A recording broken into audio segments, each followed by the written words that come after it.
uwo mpato niko kumwe tumanga kurutwa nzu. Welcome back from the short breakfast. So we request that we shift to this side of the hall. Let's shift to this side of the hall. And then it's my pleasure to welcome our DG, the Subdean School of Medicine and Pharmacy, Dr. Chub, who is also representing the Principal, College of Medicine and Health Sciences. Our leader and project team lead, Dr. Juice Ndole, as well as representative of the WHO Rwandan office. Distinguished ladies and gentlemen, it's my pleasure and honor to welcome you to the day 2 of the event that we commenced yesterday.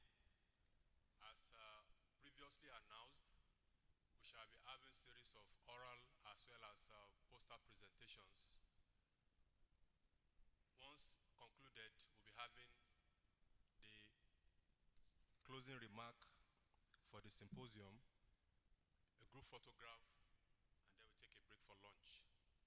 From the lunch arena, we wish you all safe trip to our various destinations, and we hope to be very happy again to receive you in Uye at the next call for us to further interact. However, before we go into the presentations proper, I would like to invite Dr. Kaitesi for a recap of day 1. Dr. Kaitesi served as the secretary of this project, and she has done very extremely well since 2023, managing all secretariat affairs, correspondence with project team members, as well as invitation to meeting and preparation of reports. Please kindly join me to welcome her to the podium. Short moment to share with you the recap of day 1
of our symposium on antimicrobial stewardship and antimicrobial resistance surveillance.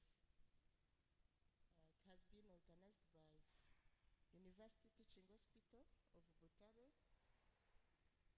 University of Rwanda, and in partnership with Pfizer, RBC, and Ministry of Health. So the symposium officially opened with welcome remark by the Acting Director General of CHUB, Dr. Christian Garambe, who highlighted the critical role of collaborative action in combating antimicrobial resistance and promoting stewardship practice in Rwanda. This opening remark has been followed by a goodwill message from a delegate representing the principal of the College of Medicine and Health Science, Dr. Chub,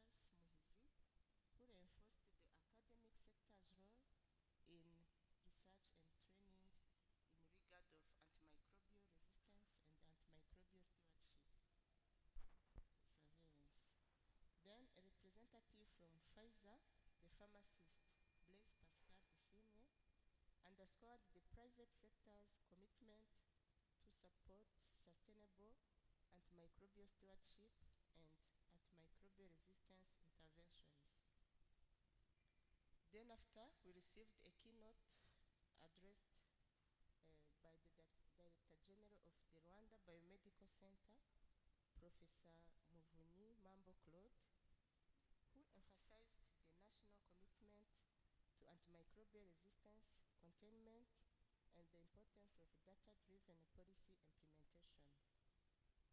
After the opening session and the goodwill message, we had presentation on the Rwanda National Action Plan on Antimicrobial Resistance, who has been given by Dr. Misbau Gashegu, providing a comprehensive overview of national priorities, strategies, and progress in antimicrobial resistance surveillance and stewardship. After his presentation, an engaging panel discussion followed, and we have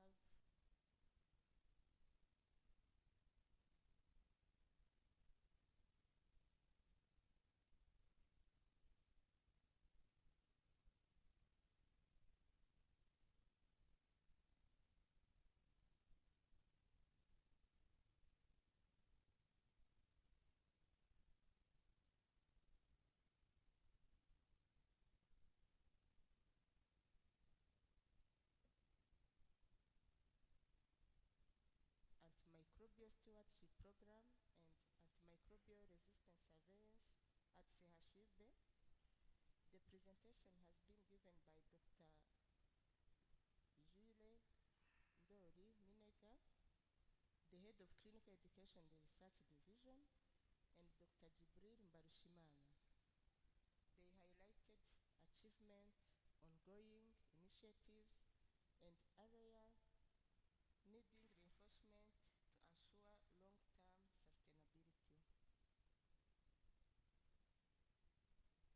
The afternoon sessions after lunch included a scientific oral presentations by Dr.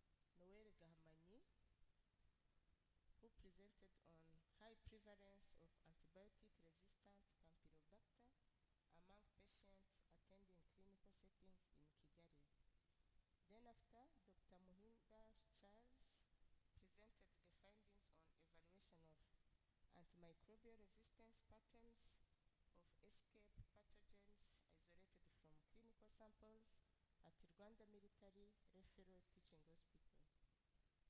Then Dr. Ngabonziza Issa shared the findings on antimicrobial prescription for patients presenting with fever at Nyagatare District Hospital, a retrospective study, and after, a student in pharmacy, Muhirwa Pacific, shared a literature review on strengthening antimicrobial resistance surveillance for pandemic preparedness. Then we had a second dynamic panel discussion which addressed the implementation of antimicrobial stewardship program, the key challenges faced at facility and system levels, the strategy for strengthening partnership among healthcare institutions and academia, and the private stakeholders to foster sustainable antimicrobial stewardship and antimicrobial resistance interventions. We conclude the day with a cocktail offering participants an opportunity for network, reflect on the day's session, and explore avenues for future collaboration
also have very distinguished scientists, and of importance is that those who are key players as far as AMR, AMS is concerned in the country, and our partners, international partners, we're all available to support our desires. In brief,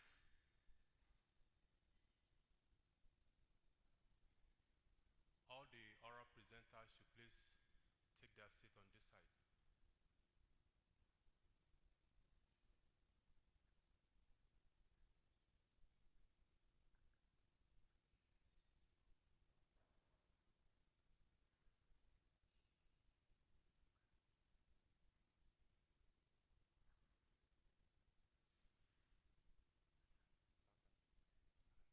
Thank you very much. All oral presenters should please take their seat on this side.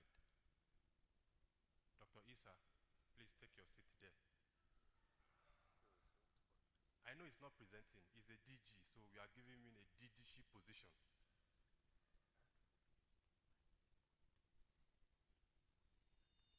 Okay, thank you. In addition is, okay, Olivier, please, all oral presenters move to this side. Poster presenters move to this side, please. No, the front seat. Hello, Filet, come to this side. Yes, thank you very much. Just like I mentioned yesterday, we had very prominent members of the research, academia, industry, international partners and national partners here. And I was also very delighted when we had one of our DG speak about the feedback from his facility. And he spoke very passionately about one of the best approaches that can be used to minimize some of the challenges that they are facing in their facility. And when Professor Theogene too was speaking to, he attested to the fact that very simple IPC procedures can be used to minimize some of the identified challenges. So I would like to invite all DG to please move close to the front seats. Protocol kindly assist to bring the DG of district hospitals and other partner organizations that are here to the front, so just to sit behind DG. So while that is being sorted, I would like to invite the representative of the WHO. Yes. Thank you very much. Let's have you move close to the front seats. We are glad that you were able to make the meeting, and together we shall continue to support activities to strengthen AMS and reduce AMR. So while that is on, I would like to invite representative of the WHO World Health Organization, Rwanda office, Dr. Emile Musoni, for his goodwill message. Please, can you please welcome me to the podium? WHO representative for his goodwill message.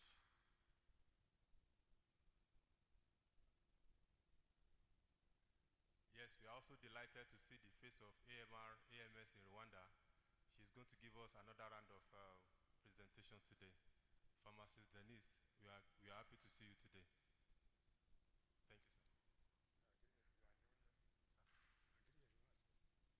you, sir. Good morning, everyone. Honorable Director General of CHB, distinguished colleagues. It is the honor to me to be invited by CHB on behalf of WHO to address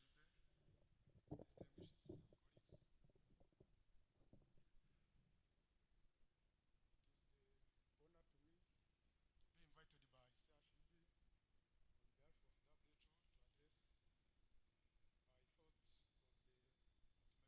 antimicrobial stewardship and resistance. Antimicrobial resistance, it is a global concern, it is a threat for our global. It is an issue in which we have to address it and have to address it together. On behalf of WHO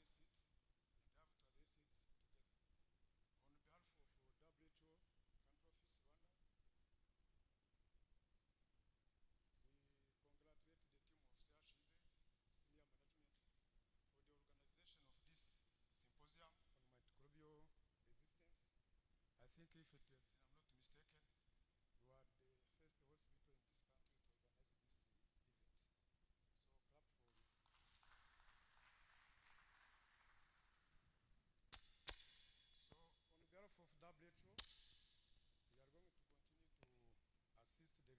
Minister of Health, stand with the Minister of Health to resolve those issues of antimicrobial resistance.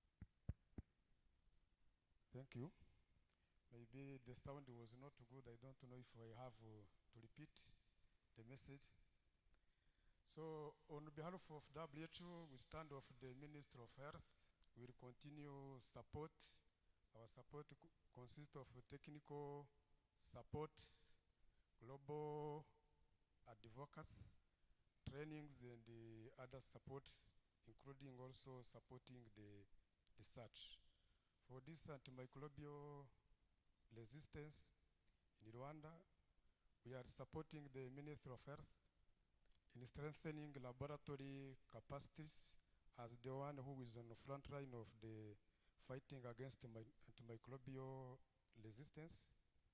Apart from the CHB, CHUKA, King Faisal, Rwanda Military Hospital and Butare, we are now establishing 12 hospital laboratories for antimicrobial resistance. We are offering technical assistance, bring some expert train those people in district hospital. Also, CHB is supporting that program, as well as the CHUKA in the National Reference Laboratory. For this one, we are continuing to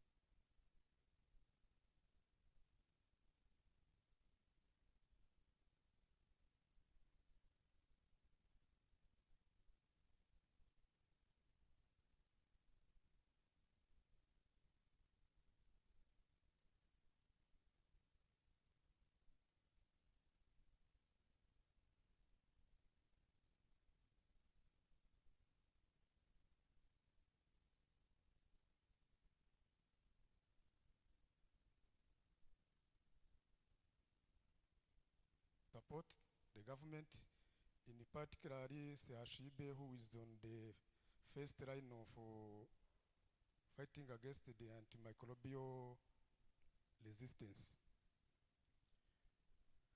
Concerning the lab capacity, which is number one, we will give you the trainings.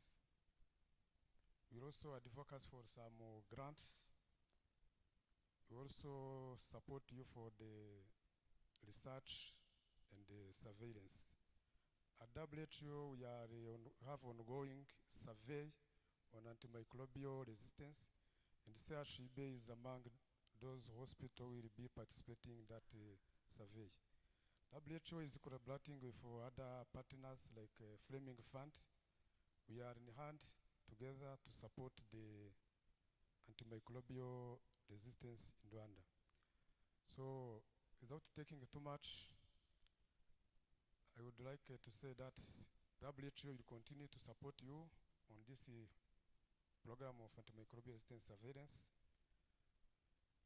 In summary, I wish you a fruitful discussion on this symposium and a good outcome for the antimicrobial resistance surveillance in Rwanda and particularly in CHB.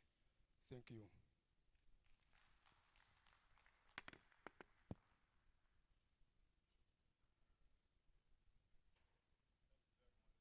We are all aware of the global responses that the WHO is making across the globe, and their efforts and roles in improving the health of all nations cannot be overemphasized. So we are glad that you are here physically.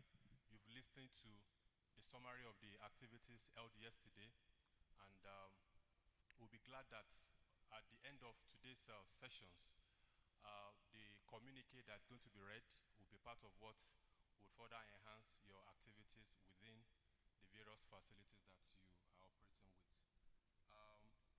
Now, I would like to request those that are with their travel clearance to please submit them at the reception for appropriate signature. Kindly submit your travel clearance at the reception for signature while I invite the first presenter,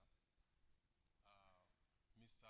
Olivier Ichiesati, hope I'm correct, for his presentation. Please, let's welcome him. So we'll be listening to 6 oral presentations, and but we'll be glad if you can make it less of 10 minutes, because we have our panelists that are actually going through to know who keeps to time. And those for poster will spend only 3 minutes. For poster, 3 minutes. For oral presentation, 10 minutes. No, your presentation is here. Just come, you speak. It's been projected on the screen there.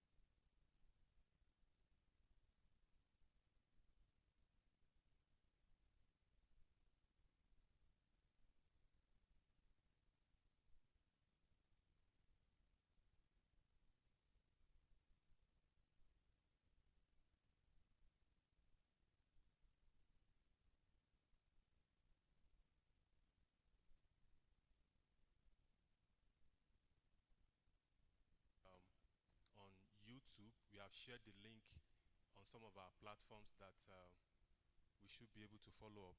So we are delighted to have you. So Mr. Olivier will be speaking on evaluating the rational use of antibiotics at Chub. Thank you. Thank you, Dr. Tope. Good morning, everyone.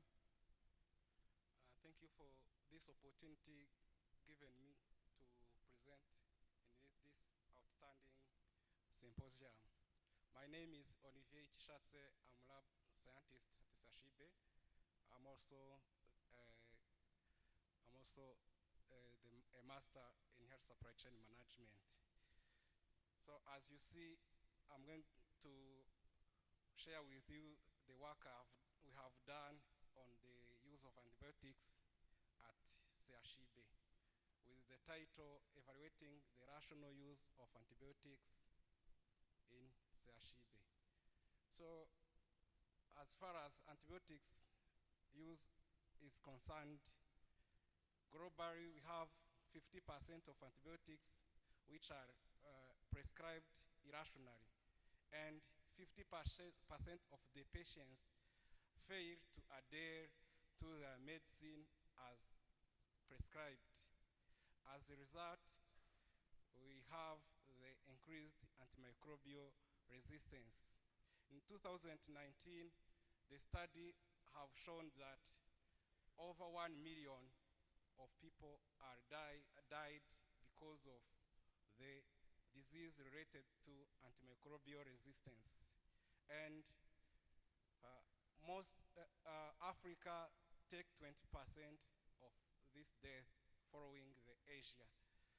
So WHO state that if no precaution measures are taken, around 4 million of people will die in 2050. And moreover, there will be a spend of around $300 billion to $1 trillion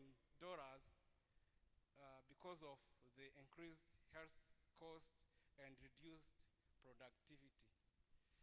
So our work we aimed to do, we had 3 objectives. One, we wanted to evaluate the antibiotic prescription patterns in Chub.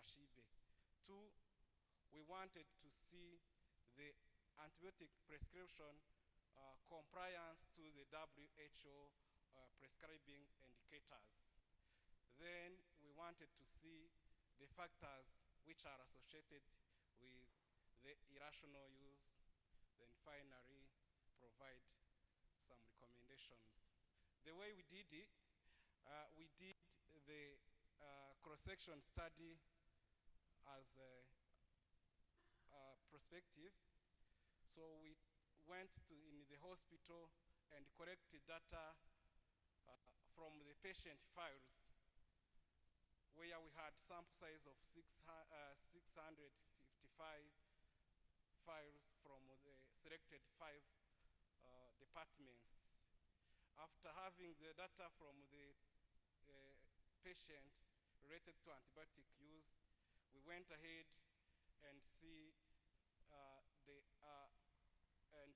evaluate the knowledge, attitude, and practices of prescribers regarding to the antibiotics use. Then we went ahead also to see the availability of the antibiotics in the hospital, where we had the weekly report from pharmacy, and we took 3 months as the minimum stock level of the hospital, 3 months. And after having the data, we did the inferential analysis using SPSS version 25.0. As a result, with 655 patients, to 1,265 antibiotics were prescribed, which is equivalent to almost 2 antibiotics per patient. Each patient received 2 antibiotics in average. And the most prescribed antibiotics were ceftriaxone, which is one of the watch antibiotic. It is also the broad spectrum antibiotics that was used, followed by Fragile. As you know, Fragile is a brand name. It's also what you have seen that the prescribers used to prescribe Fragile. As you see in this small table, even the meropenem, meropenem has been used up to 5%. And most prescribed antibiotics were from the essential medicine list, up to 80%. And the compliance with the standard treatment guidelines was very low, up to 62%. And the antibiotics prescribed following the culture and antibiogram was very low, up to 23%, which is very low. In the hospital, we found that the pharmacy had 70% of the key antibiotics. On the other hand,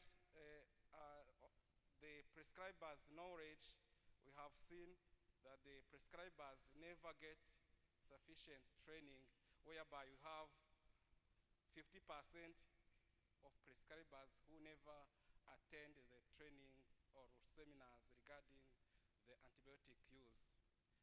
As you can see on this graph, as a result on the knowledge of prescribers, the response to the good prescribing practice, they responded correctly up to 10%. And those who responded correctly to the knowledge regarding the polypharmacy was up to 7%. And the knowledge regarding the EMR importance and the usefulness of stand treatment guideline was 72 and 83 respectively. As you can see on the other side, the antibiotic prescription, the number of prescribed antibiotics, the most prescribed was 2 antibiotics per patient. And as you can see, even 3 or 4 and 5 antibiotics were prescribed for our patient. So this is a table showing how we followed the standard the WHO standards in prescribing.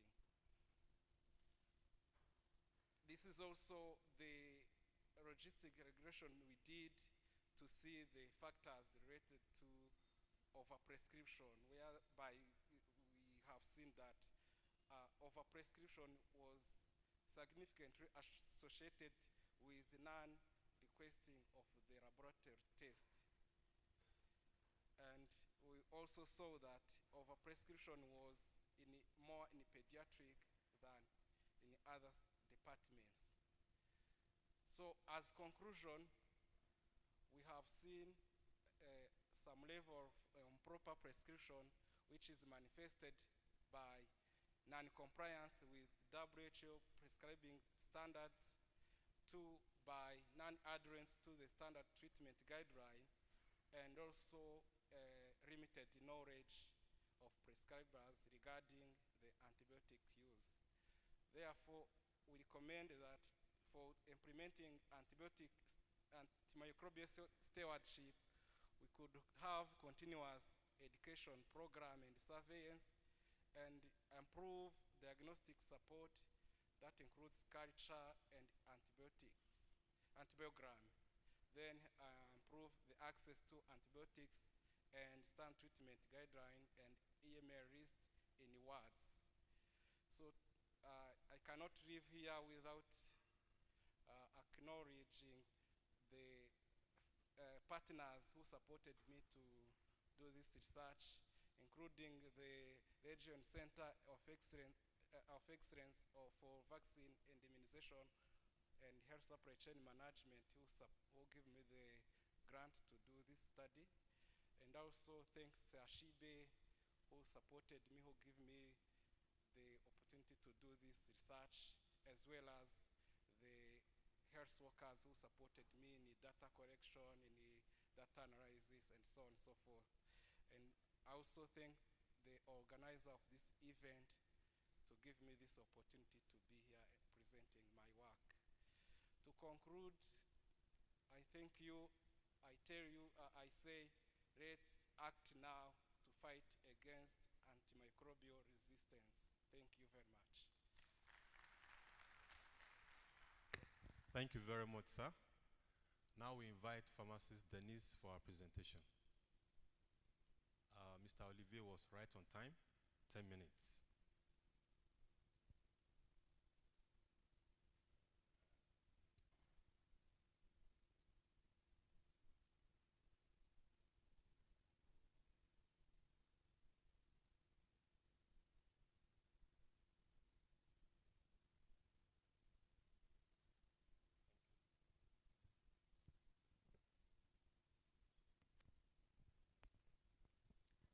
Good morning, everyone. My name is Denise Nyotramya, as you can see on the screen. I work with the National Pharmacy Council of Rwanda as the professional operations manager. I'm a pharmacist, but my specialization goes in global health. The policy brief that you see on the screen, I wrote it as part of the program I was taking at University of Washington. So I was working with my faculty advisor from the university, but when I came back, I had the opportunity to refine it with the input from colleague from here in Rwanda. And this policy brief, I wrote it before we revised the National Action Plan on Antimicrobial Resistance. And at time, many of the policy options that I recommended in this policy brief were not well elaborated in the NAP1, but currently, when you see the NAP2, you will see that we were able to incorporate them in the NAP2 Objective 4. So I want to present this, even though we're able to incorporate them in the NAP, because as we were discussing yesterday, this is a very prominent problem that everyone can see in our setting and community, and we wish that it can translate in actionable intervention in community pharmacies. So the policy brief is about controlling over-the-counter dispensing of antimicrobials in community pharmacies in Rwanda. This is the outline, and about background and context.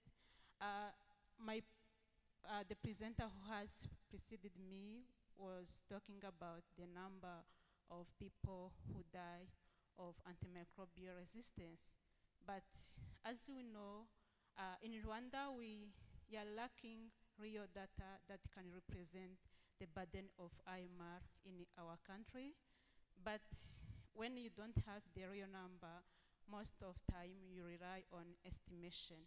So that's why here on the screen you can see this estimation that I was able to get from the Institute of Health Metrics and Evaluation, IHME, that does the global estimation of the burden of IMR that we have always relied on many occasions, and now I was able to extract the one that talks specifically to Rwanda.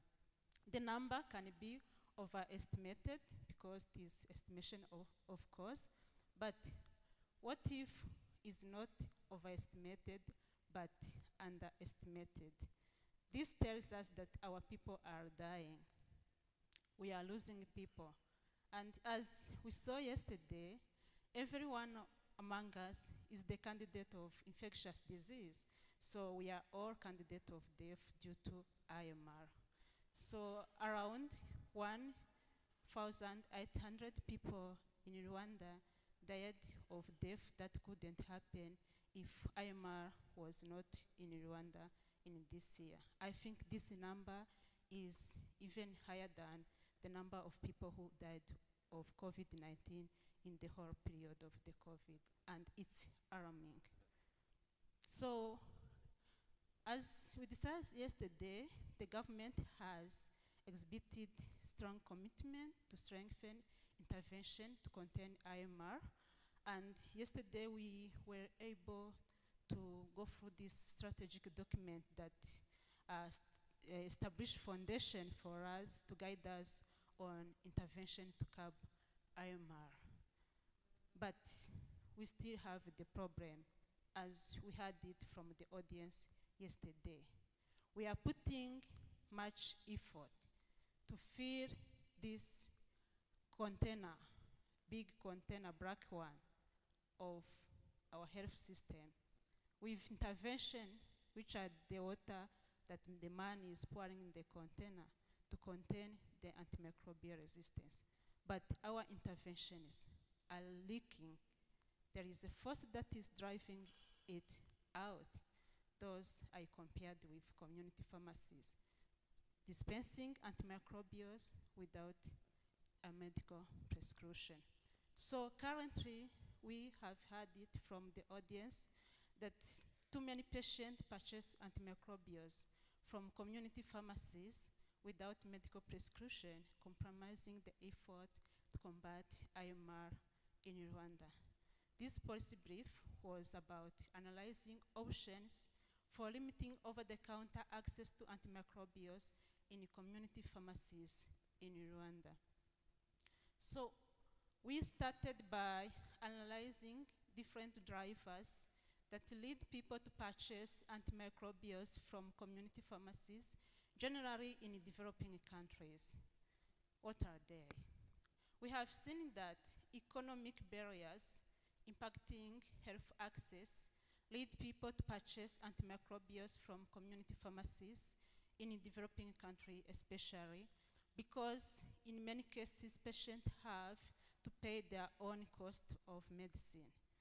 And this is pushing people to opt for cheaper alternatives, and they seek those alternatives from community pharmacies.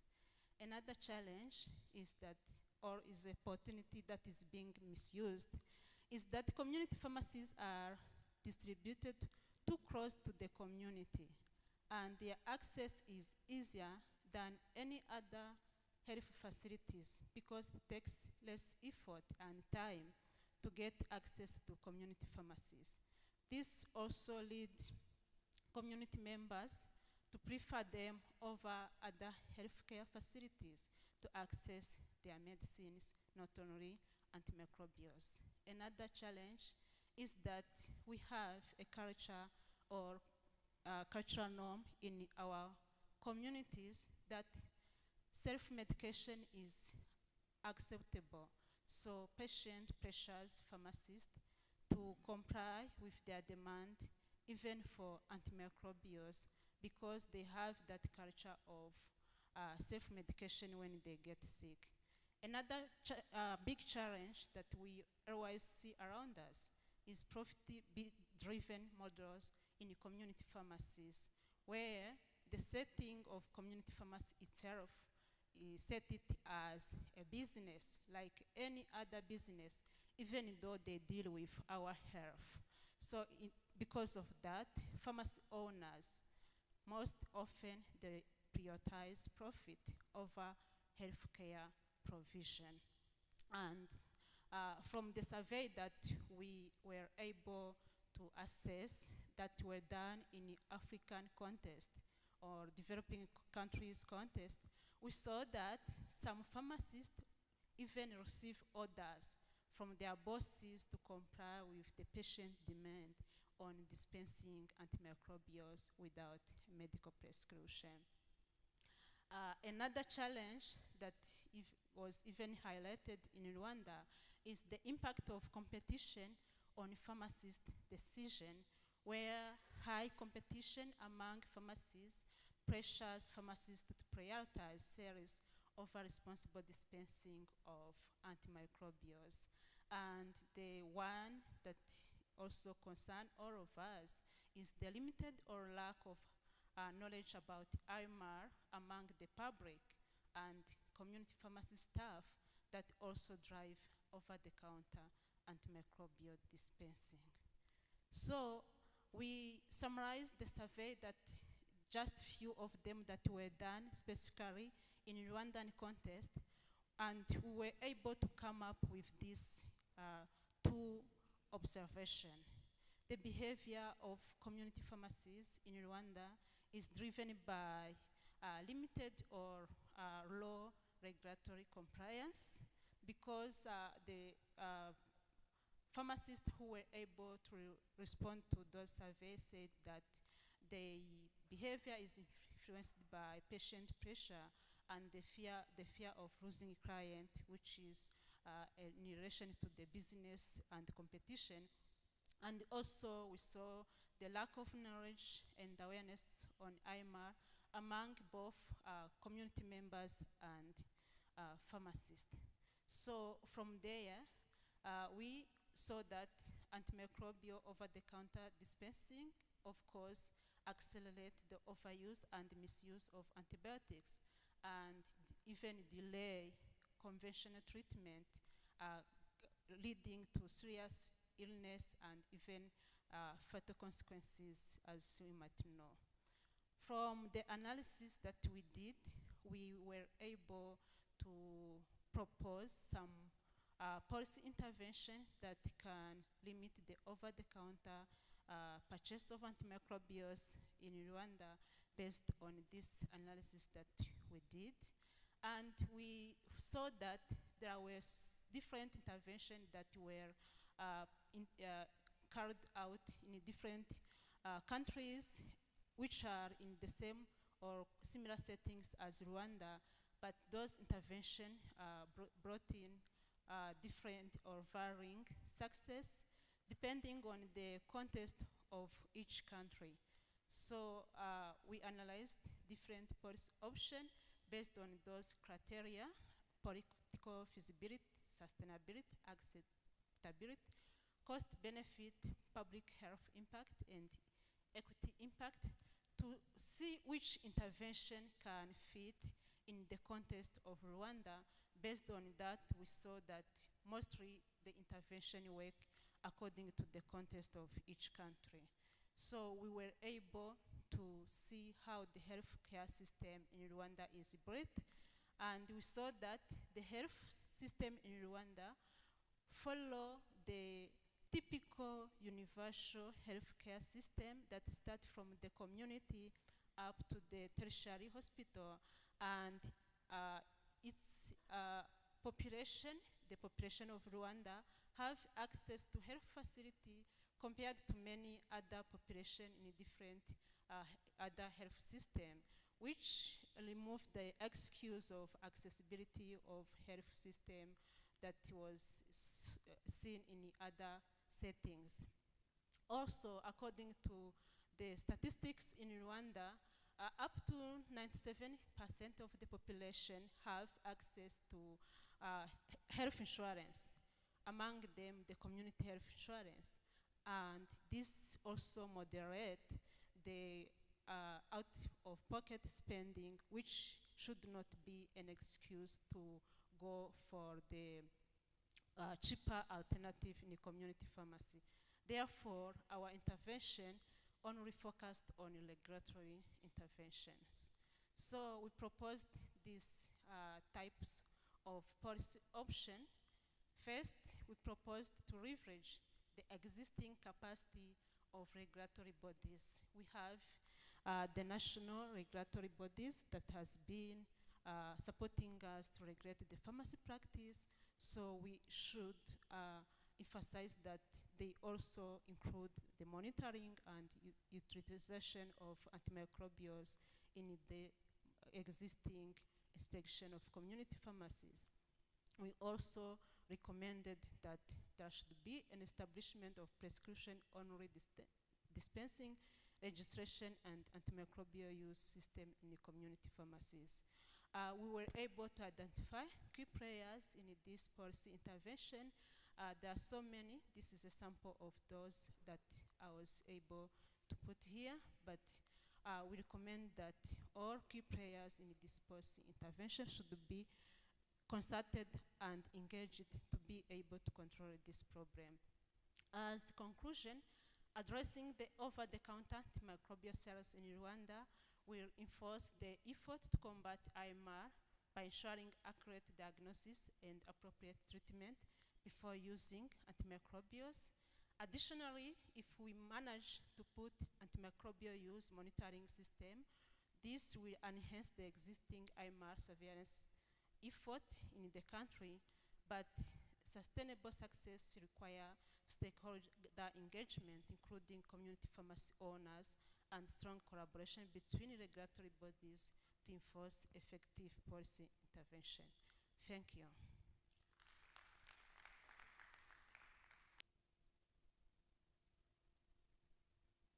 Once again, can we please clap for her?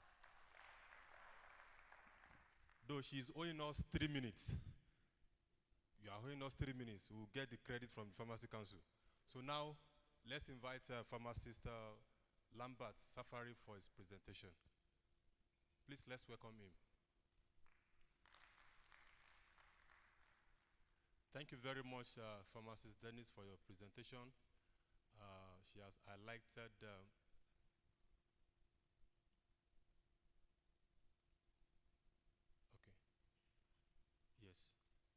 She has highlighted very important gaps and the various steps that are taken to address them.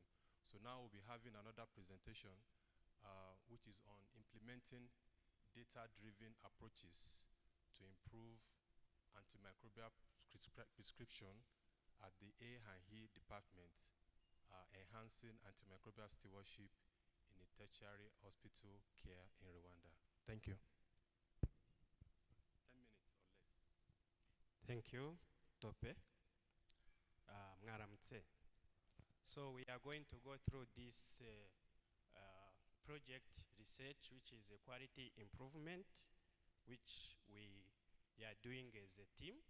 This is on screen our team. It's not a one-person project. And we have, this is from a different background of the cooperation of Sashibe with Charité Berlin, which started like a decade ago, and since in 2022-2023, when we had the start of the AMS activities at Sashibe, then we came up identifying some biggest problem, as we saw in the previous presentation from Olivier, that there is lack of compliance with guideline. So we saw that there is empirical antibiotic treatment on admission, which is prescribed without a clear indication. Like you go into the patient file, you don't see why this antibiotic has been prescribed. How did this start? It was a clinical audit on antibiotic use Then we came up with a project to attend a master class on antimicrobial stewardship, which is organized and coordinated by Radboud University in the Netherlands and supported by the ICARS in the Denmark. So we attended as a team this master class, and we got skills on how to develop more, on how to improve these practices. We just thought about how will we do this, because it was a hospital-wide audit. Then we looked at why did we choose the A&E? The emergency and the accident is the entry point to the hospital. It's the door to the hospital. So we needed to look which sample of patient to look at, so that we can keep on following up from our baseline and to the end. So we calculated the sample size of 50 patients, and as I told you, the problem, it was prescription of antibiotic to the admitted patient without documenting why this antibiotic is prescribed. Then we had objectives to look at the documentation of current antibiotic before starting the therapy, then to implement and evaluate our AMS intervention to the staff at the A&E. Thereafter, we should evaluate the impact of our intervention. This was the timeline to a project we started in July 2024, and we could complete it in October 2024, but due to the limitation we will see, we didn't complete it on time, as we had to adjust and look for the other interventions.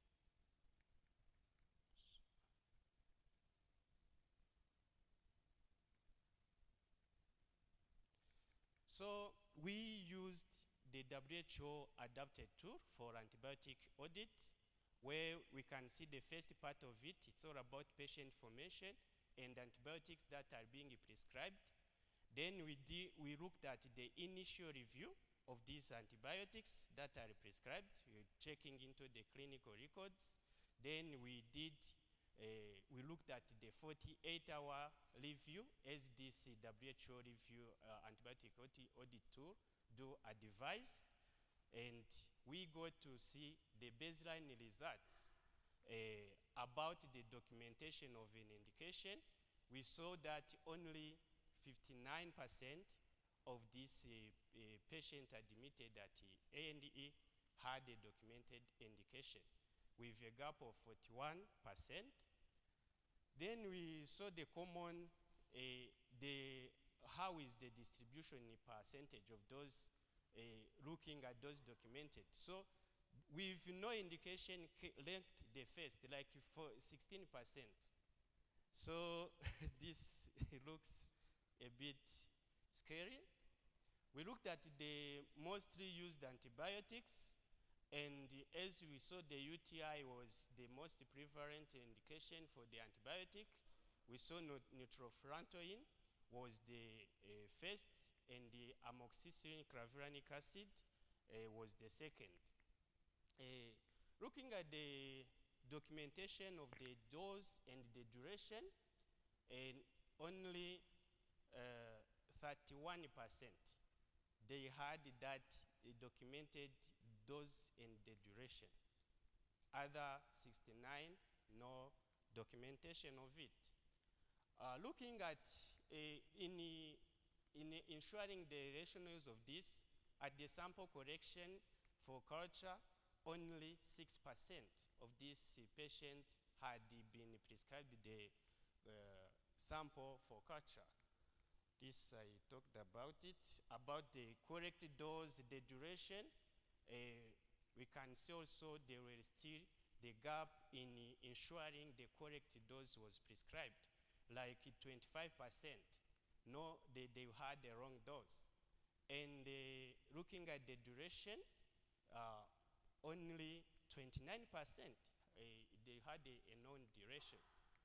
For 48 hours review, we had only 14% of these patients had got the review on their initiated treatment.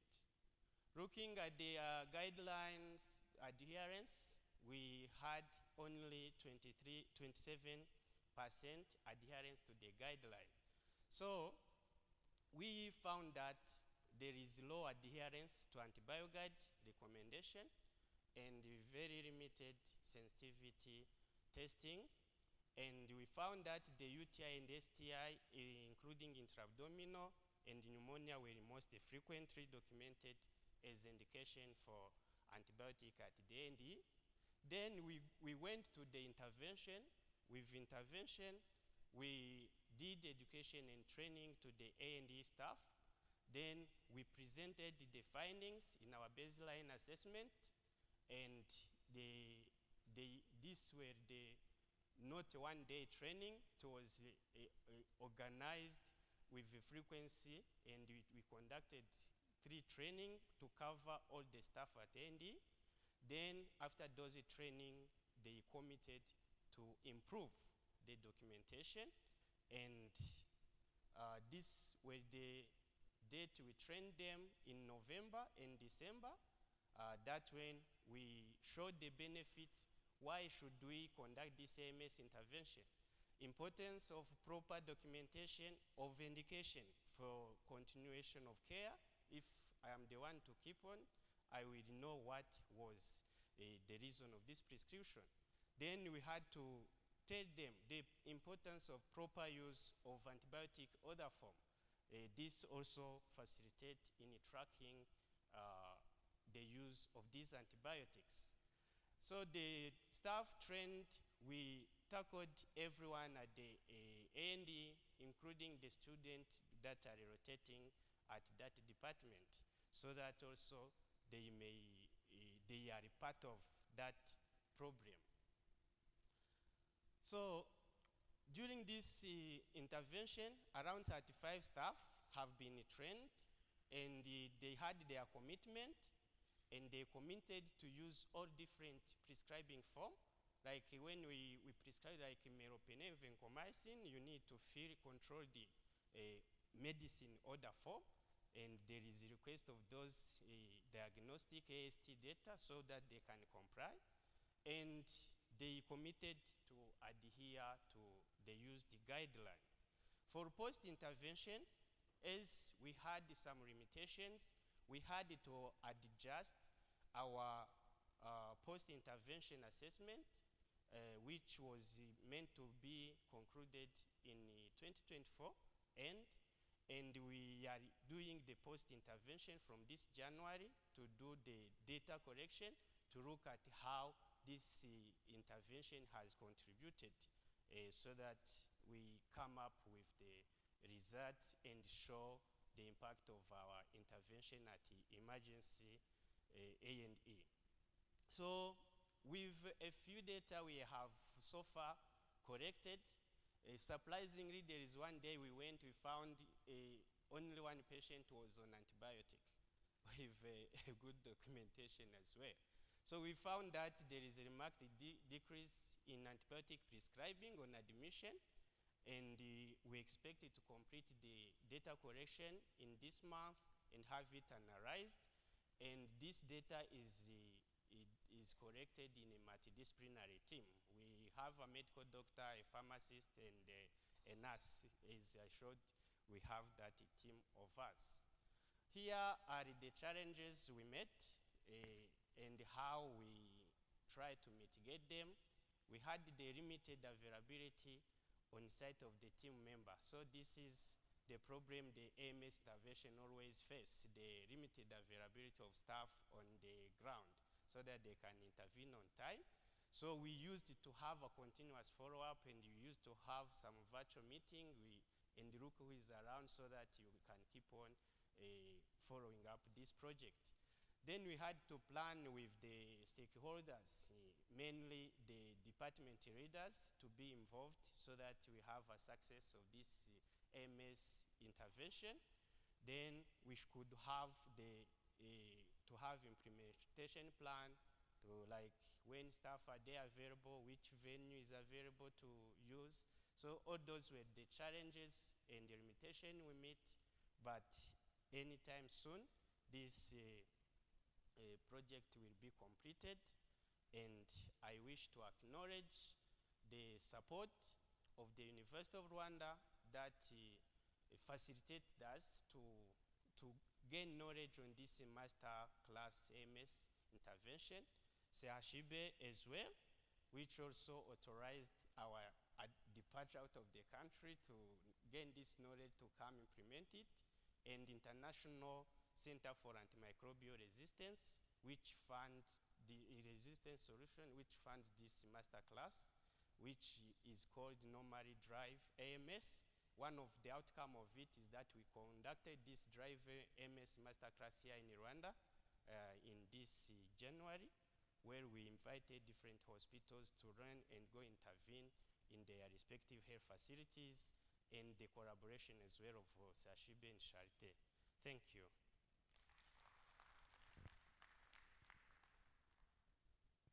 Thank you very much, sir. You have done very well. You presented timely. Now we'll move to the next presenter, Fiat, for her talk.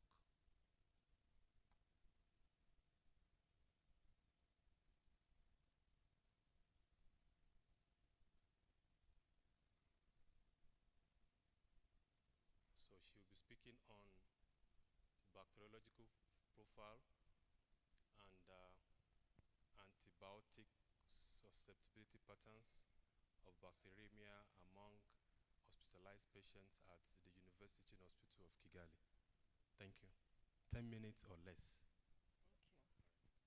Thank you. By the name of Fiat Mbabazimana, a student in clinical microbiology at Ines Ruhengeri. I'm going to talk on my research on the bacteriological profile and antimicrobial susceptibility patterns of bacteremia among hospitalized patients at University Teaching Hospital of Kigali. You are welcome to my presentation. Without delaying, I can start with background. Bacteremia is among the main causes of mortality and morbidity across the globe, and it accounts for 4 to 41.5%. And the emergence of antibiotic resistance bacteria are the ones that make this bacteremia worsen. Based on the research, antimicrobial resistance lead to the 4.95 million those deaths associated to antimicrobial resistance, and those ones that are attributed by antimicrobial resistance are 1.27 million deaths. And this is it globally. But in Rwanda, this is still estimation of deaths which is attributed to antimicrobial resistance is 2,400, while those one associated is 9,800. This was a retrospective study carried at CHUK, where 1,229 patients were enrolled in this study, and the data on social demographic, isolated bacteria and antimicrobial resistance pattern were from record logbook of CHUK Hospital, and the data were analyzed using Excel version 2016.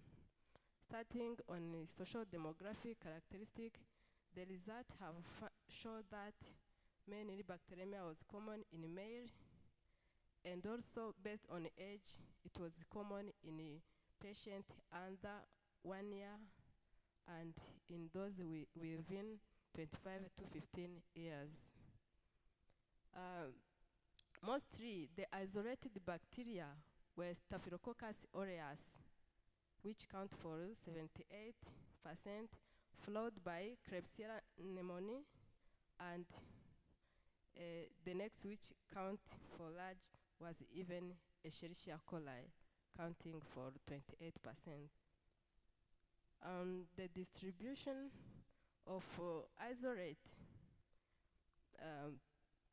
mainly in gram-negative bacteria, mainly Staphylococcus aureus were common from gram-positive, and from gram-negative, Klebsiella pneumoniae and Escherichia coli were the one which were common.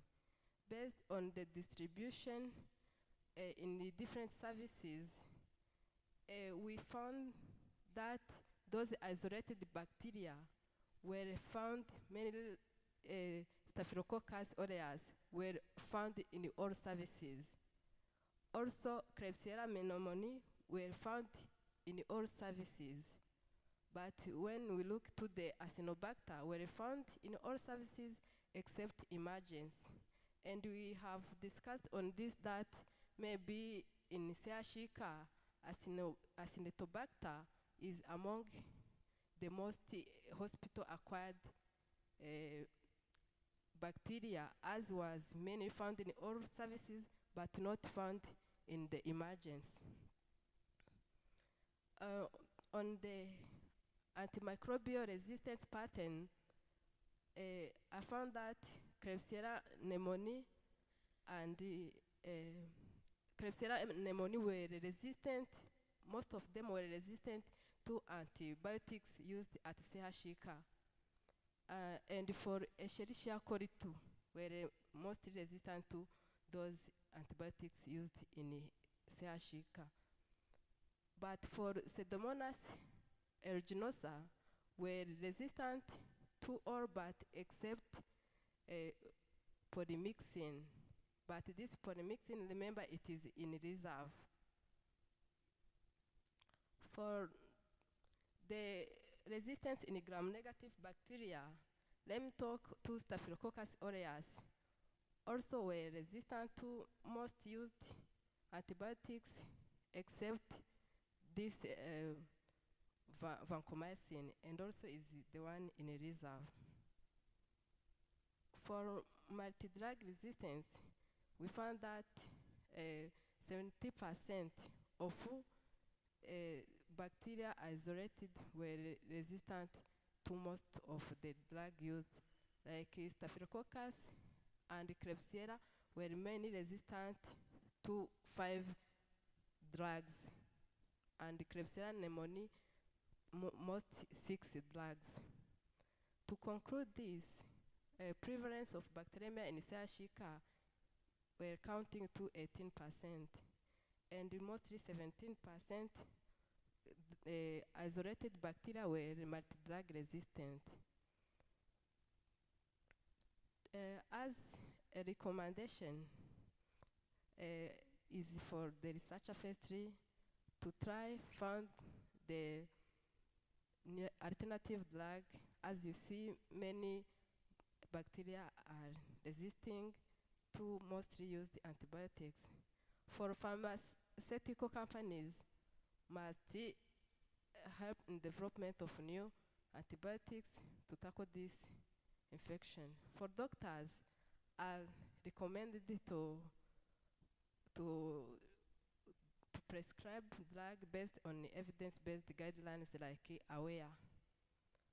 For the government, must help in education. As for me, I understand that they can include antimicrobial resistance in a curriculum.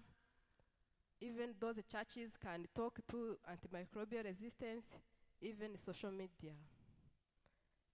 For the patient or even us, we are recommended to do firstly hygiene, those macroscopic and microscopic hygiene, and don't be doctors. You know, here outside everyone is a doctor.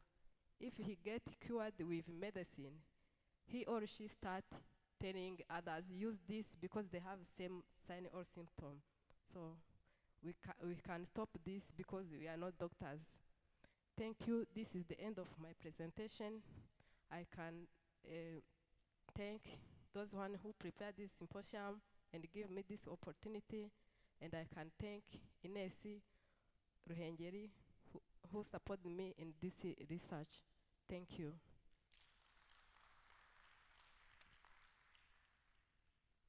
Thank you very much. Now we can all see that in preparing for tomorrow, it has to be done today. And this symposium has been successful in bringing everybody across KEDA for a presentation and participation.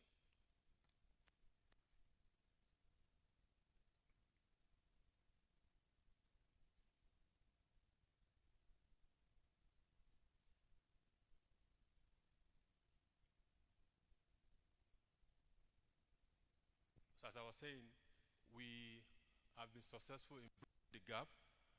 You may attend some meetings that you only get the elder speak. You may not even find those in the middle to speak, let alone those who are below those in the middle. But this gathering has been able to bridge the gap. We have the young, we have the old. Aside from the young and the old, which other level do we have? Young and old, which other level do we have? Intermediate. Okay. So it's my pleasure to invite Dr. Claude for his presentation. So when we check those who have spoken before him, he can serve as the intermediate. So let's have the intermediate speaker. Please, let's welcome him. He's joining us from Canada. Please, can we please clap in again? No tariff stop him from flying, despite the fact that Canada is close to America. Do you understand? Do you understand that? So we are glad to receive him. He and his team has been very, very instrumental in improving capacity, particularly in genomics and sequencing at the hospital. So we'll be glad. We know you have very lengthy slides. However, we'll be glad to have it in less 10 minutes. Thank you very much, sir. You have the floor. Thank you very much. My name is Jean-Claude Udahemuka. I'm not from Canada, I'm from Rwanda. But I'm with my colleague who traveled from Canada, Dr. Pacific. Please stand up. Yes, so we work together. Maybe that was the confusion. I'm affiliated with the University of Rwanda. I'm based in Nyagatare campus in the School of Veterinary Medicine. But that's for another story. Okay. Now, our study focuses mainly on virus. But you can ask yourselves, how come we are talking about viruses here?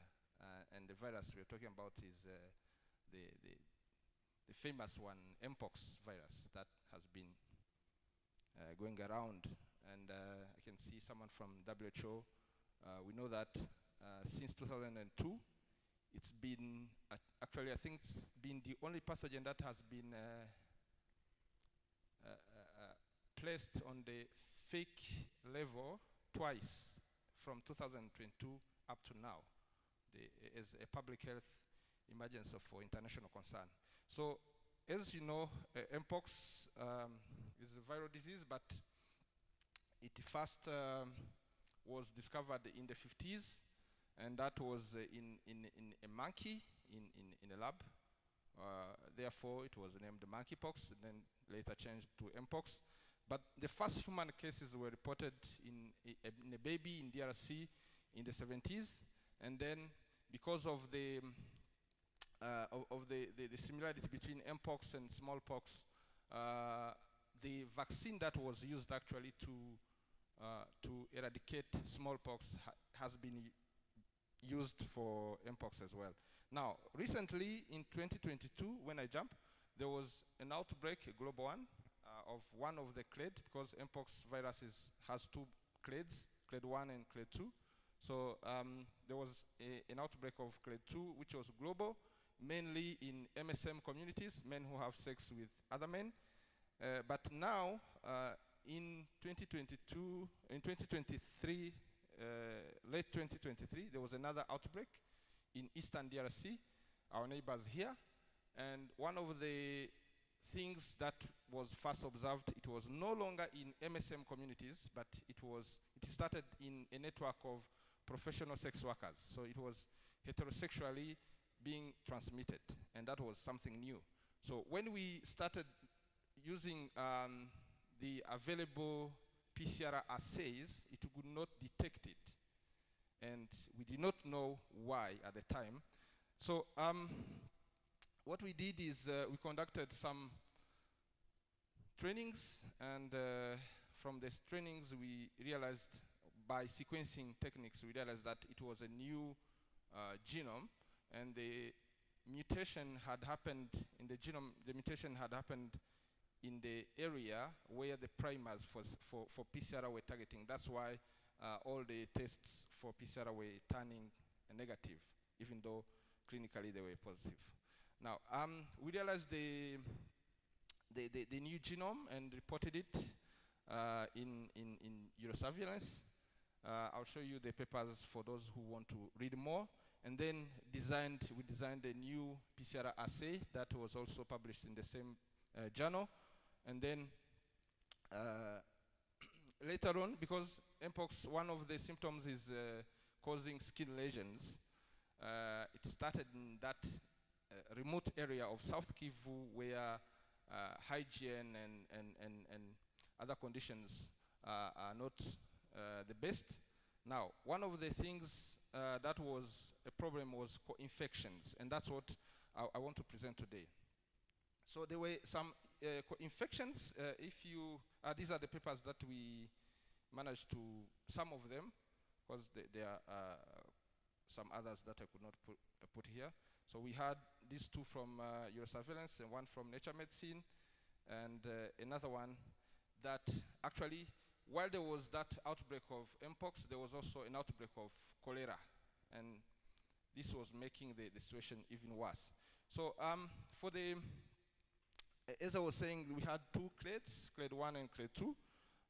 Clade 1 was usually, traditionally, linked with bushmeat. The household transmission was limited, but what we were observing recently was something different because probably of the new subclade. Now, what about AMR and Mpox? Where do they meet? As you know, it has skin lesions. It has its characteristic skin lesions, and from these skin lesions, because of poor hygiene, there would arise secondary infections, bacterial infections. And then the overuse or the misuse of antibiotics for these lesions would lead to antimicrobial resistance, and then would have some super infections. Also, there were some limited diagnostic capacity, considering that it started in an area far from the city of Bukavu, and the roads were not the best in the world. Reaching there would take days. Now, I think it was yesterday that this paper got accepted for publication. This is the work we did using metagenomics, and from that we could identify the co-infections, bacterial co-infections with viral. Now, there was a total of lesions that we collected, and then 20.13% of the reads, after running the metagenomics, 20% were assigned to bacteria, 29 to viruses, and 36 to the host genome. Now, the bacterial species with high genome coverage could be identified in 10 out of 19 samples. That is high. In some cases, only the genera could be assigned as the reads mapped to different species. So I agree that it's not the best genomic technique, but it's what we have at the moment. We could do so, and that was also we also managed to analyze SNPs, and that revealed that the sequences were separated by 12 SNPs. Now, the other most commonly observed bacterial species were Enterococcus faecalis in 3 samples, Shwanella siohensis in 2 samples, Klebsiella species in 2 samples, and Staphylococcus aureus in 1 sample, and Staphylococcus hemolyticus in 1 sample. Streptococcus also, pyogenesis was observed in another sample, Streptococcus dysgalactiae in 1 sample, and Staphylococcus uri in another sample. So, but the most common one was Enterococcus and Klebsiella. Now, here you have a table of some of the bacteria that were detected as co-infected with mpox lesions, and a total of 45 different antimicrobial resistant genes were identified in 10 out of 19 samples. The only problem is that we could not assign these ARGs to individual bacteria, but at least we could say that in a sample we have these genes. Now, here you have, we managed also to predict the susceptibility based on the bacterial species and antimicrobial resistant genes present in the samples. This is the table we came up with, and for those who are interested, I can share the link to the paper because now it is getting out for the sake of time. Now, out of 19 samples, we did metagenomic sequencing, while real-time PCR identified 17 out of 19. Now, all these sequences, the mpox sequences were classified to grade 1B. So that's to mean all these were from grade 1B. And there were no mutations related to tecovirimat resistance, which is the drug used actually to treat mpox. Now, the phylogenetic analysis of the mpox, I will not go through it because it's not mainly for this purpose, but and the time is running out.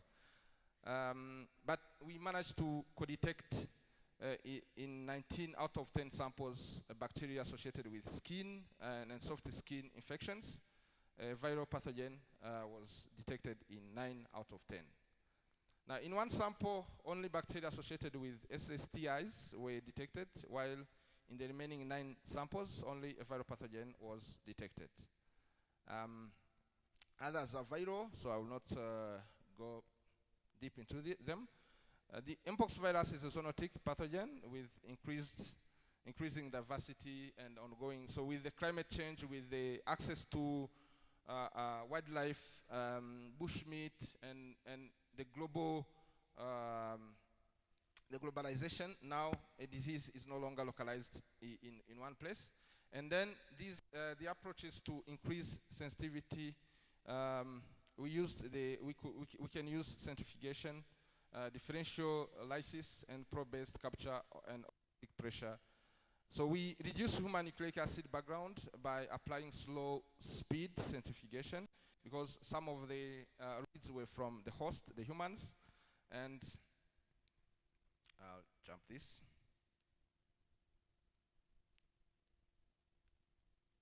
Let me jump to the conclusion. In conclusion, we show that metagenomic sequencing can enable the characterization of viral and bacterial pathogens in mpox, while our study is only a starting point to assess the viral and bacterial diversity in mpox lesion.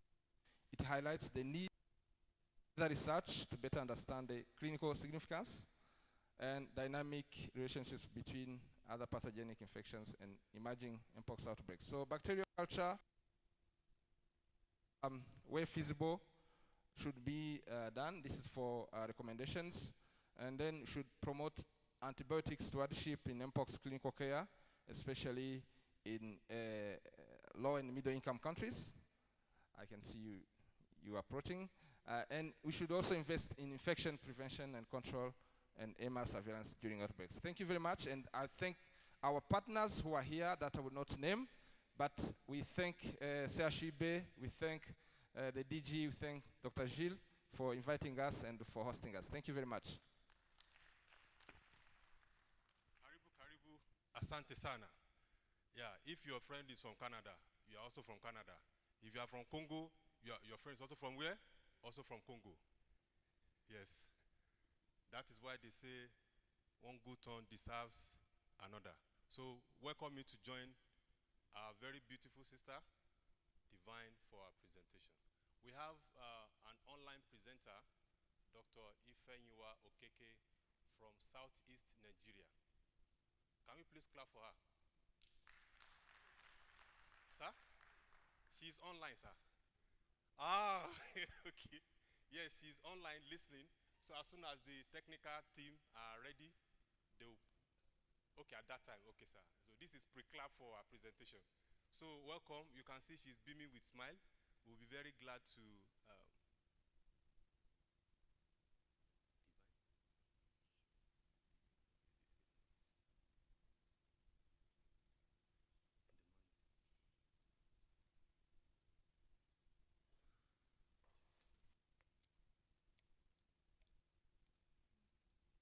So let's we'll have a short break for 2 minutes.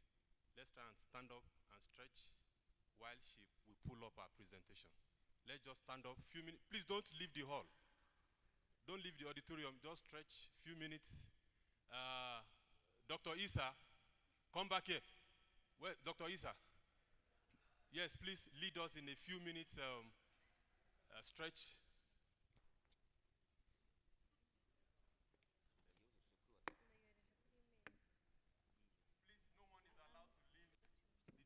Still seated and VIPs. Let's just stretch a few minutes and then we continue once this.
So the 2 minutes break is over. Yes, thank you very much. So our presentation is on, just pull it up. Please, all poster presenters kindly ensure that we have it shared timely to enable us facilitate this session as quickly as possible. She'll be speaking on the assessment of Pseudomonas aeruginosa from trachea aspirates among intensive care unit patients attending the Rwanda Military Hospital. Thank you very much. Thank you. Good morning once again. Firstly, I want to apologize for that little bit pause. My name is Minganzima Divine. Currently, I'm a laboratory scientist at Rigorous Clinics, and currently I'm a master's student at Ines Ruhengeri. I'm doing clinical microbiology. So today, I'm going to present on my topic, which entitled Assessment of Pseudomonas aeruginosa from Trachea aspirate among intensive care unit patients attending Rwanda Military Hospital. Without delaying, let's go to introduction. A intensive care unit, or what we know, it's called ICU in different healthcare settings, is burdened with high frequency of nosocomial infection, and this nosocomial infection has multi-resistance, which cause the patient to present there to be cured with this multi-resistant pathogen instead of their own disease. Pseudomonas aeruginosa is gram-negative bacilli that frequently cause nosocomial infection, particularly in ICU. Pseudomonas aeruginosa, it is mostly commonly known to cause what we call VIP or ventilator-associated pneumonia, and it's known to cause 10% to 20% of infection in most common of hospitals. The World Health Organization, while studying the AMRA, they highlighted this Pseudomonas aeruginosa as the among important resistance escape pathogens. So they mentioned it as it can be studied as quick as possible so that they can track their resistance. And in the study conducted in Rwanda, it has seen that Pseudomonas aeruginosa showed the first line antibiotics. It resists the first line of all antibiotics. Going to the methodology, this was a retrospective study which was conducted at Rwanda Military Hospital, and I conducted the 415 tracheal aspirate samples, which was recorded in the logbook of microbiology from 2021 to 2023. And data correction, I corrected the social demographic of patients, cultures, results, and antimicrobial patterns. And I analyzed the data using Microsoft Excel version 2016, and results were presented using frequency and percentages. Going to the results, among 415 tracheal aspirate samples, 86 shows that they are Pseudomonas aeruginosa, and other 92 was other microorganism, but I didn't take consideration of that because I was focusing on Pseudomonas aeruginosa.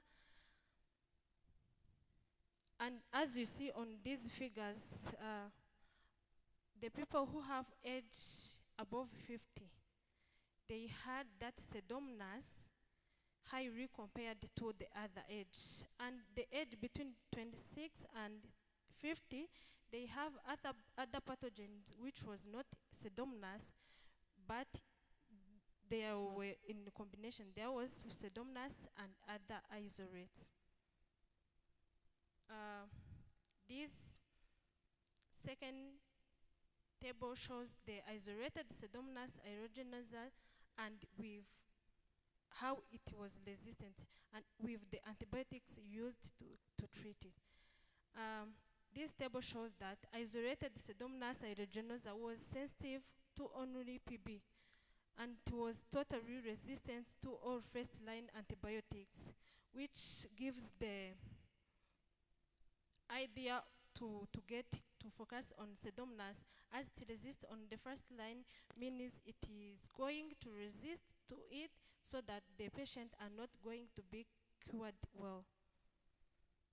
Going to the conclusion, the rate of Pseudomonas aeruginosa isolate was found to be high in intensive care unit and was highly found on medical devices while they are using, so that we can conclude saying that many people there in ICU, they are cured with nosocomial infection instead of their infection they are being treated on. And the Pseudomonas aeruginosa found there, it was high resistance, and it found that it was resistant to all first-line antibiotics, which shows that it is going to lead to morbidity and mortality of the patient found there. So therefore, proper use of antibiotics are important to reduce the mortality and morbidity due to bacterial infection.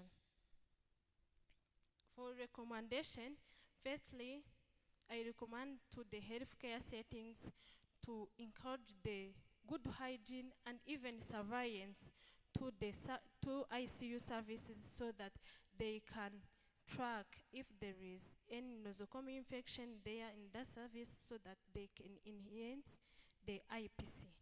And also, I recommend the Minister of Health to incorporate the blood cultures and IST to different hospitals like health centers so that the patient can get antibiotics when it is needed. Also, I can recommend the doctors to prescribe antimicrobial only when it's necessary and for appropriate duration. And while they are prescribing antibiotics, throw away to avoid the overuse. Thank you. I want to thank the Rwanda Military Hospital for allowing me to conduct the research there, also to thank Ines Ruhengeri, and also I really thank the organizers of this symposium to give us the time for us young researchers to build the confidence of doing this. Thank you very much. Thank you very much. We'll be glad to have our next scholar have a presentation.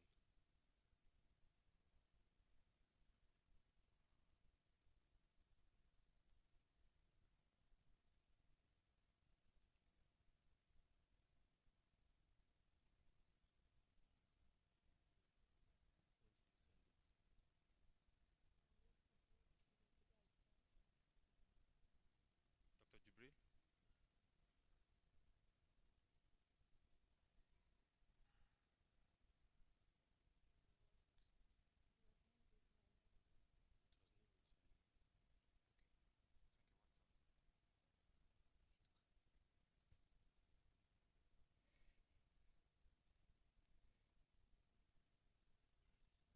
We have just very few more to go.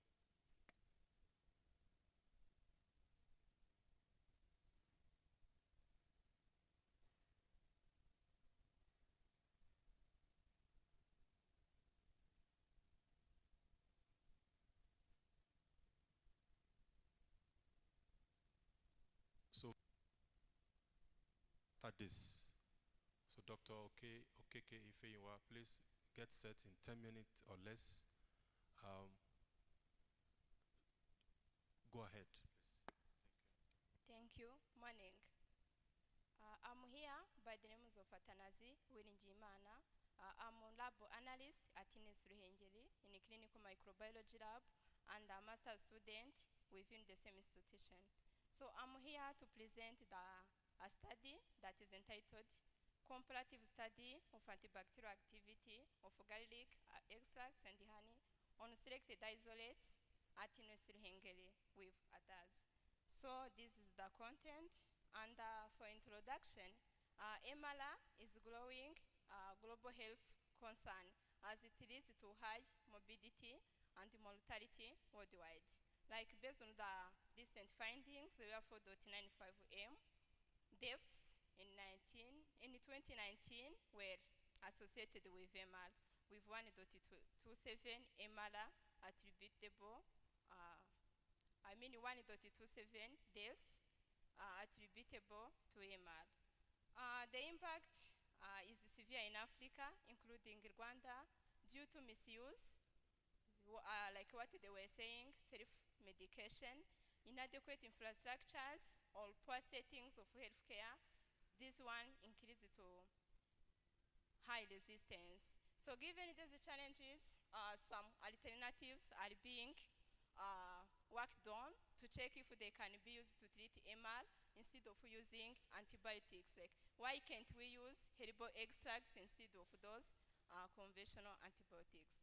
The aim of this study was to test the effectiveness of honey and the garlic extracts to check their antibacterial activity on selected pathogens. So going to materials and method, this one has been conducted at Ines Ruhengeri, a private university of applied sciences, which is located in Nafan province. It was a cross-sectional study conducted in 22 and 4, and it focused on the selected pathogens, which are E. coli, Staph aureus, Salmonella typhi, and Pseudomonas aeruginosa. For inclusion and exclusion criteria, only bacterial isolates that were resistant to at least one antibiotic were included in the study. And also, those non-targeted pathogens were not considered.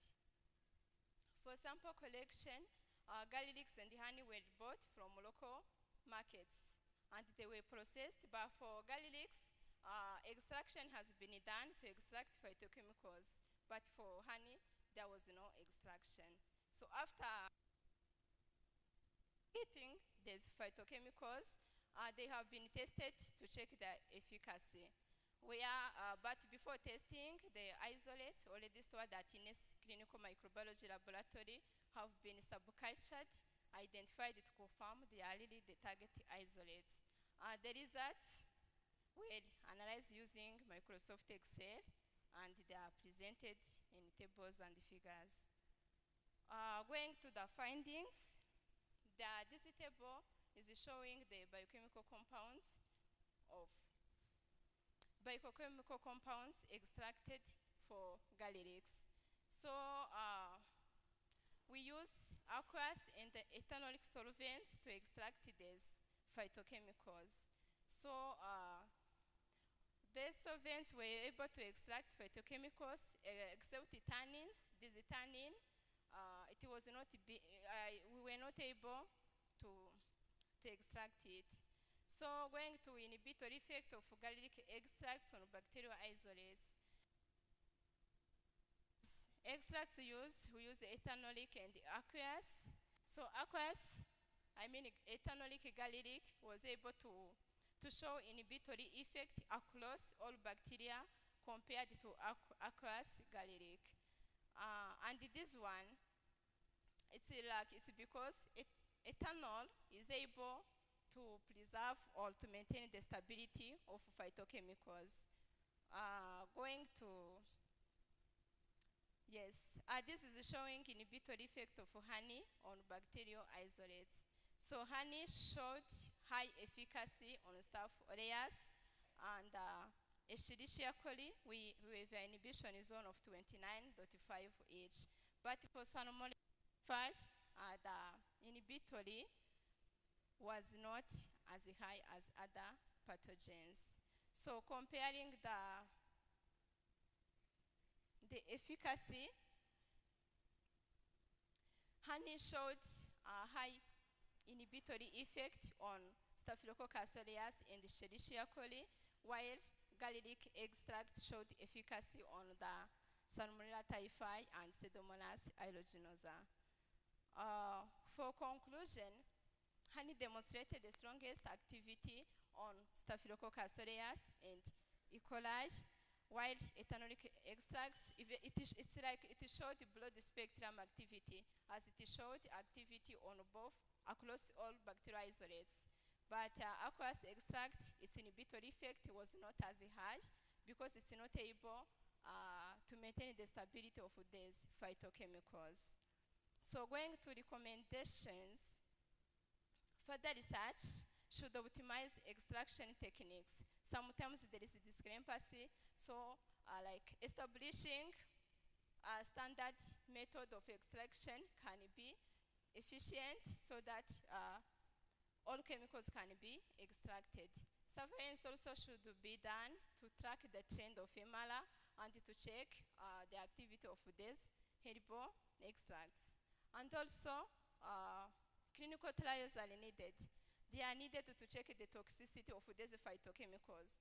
Even though they are killing bacteria, this has been conducted in vitro, but also the activity is needed in vivo to check toxicity.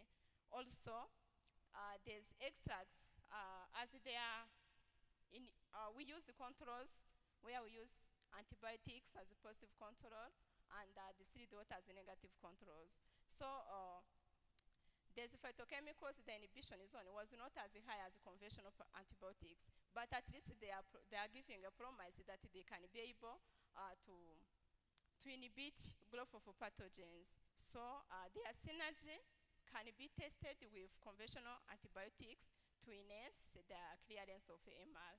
Thank you. I want to extend my gratitude to Ines Ruhengeri for allowing us to conduct research. Also faculty of health sciences at Ines, of course, and the BLS department. I also want to thank the organizers of this event for giving us opportunity to present our findings. Thank you.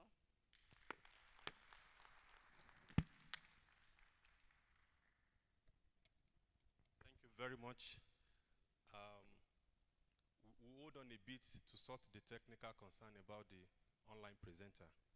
But while that is on, I would like to invite Darius for his presentation. Please come over, come over, come over, come over. Share to Dr. Jibril's WhatsApp. Darius is a medical student from the School of Medicine and Pharmacy, and is going to present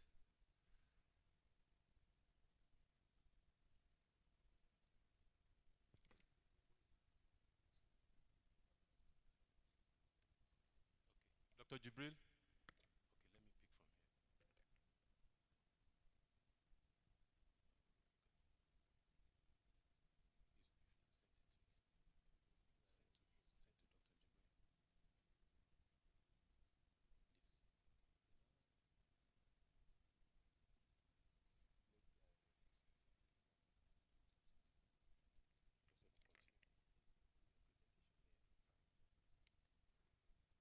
Good morning, everybody. My name is Darius Benimana. I am a medical student at the University of Rwanda. I'm currently doing my level 2 training, and I'm in first intake, of course. So while they are preparing my presentation,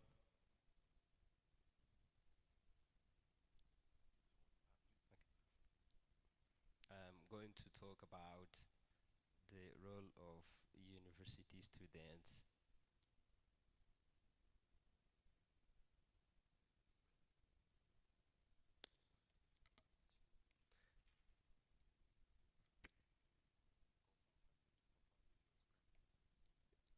Are you able to see my slide? Okay, thank you so much. So I'm going to talk about the impact of university students. Impact of university students in AMR prevention and control in Rwanda, and this was a narrative review I did with my colleagues. Some of them are pharmacy students. We have a privilege of having level 1 students who contributed to this narrative review, and we really acknowledge the role played by Dr. Taufik for his unwavering support during drafting this paper. So as we all have today speaking, we have seen that AMR is a global health problem. It really threatens the effectiveness of antibiotics, and it's really increasing the mortality rate. The recent study that we saw that about 2,400 deaths were directly attributed to AMR, and we have also 9,800 deaths which was really indirectly associated to antimicrobial resistance.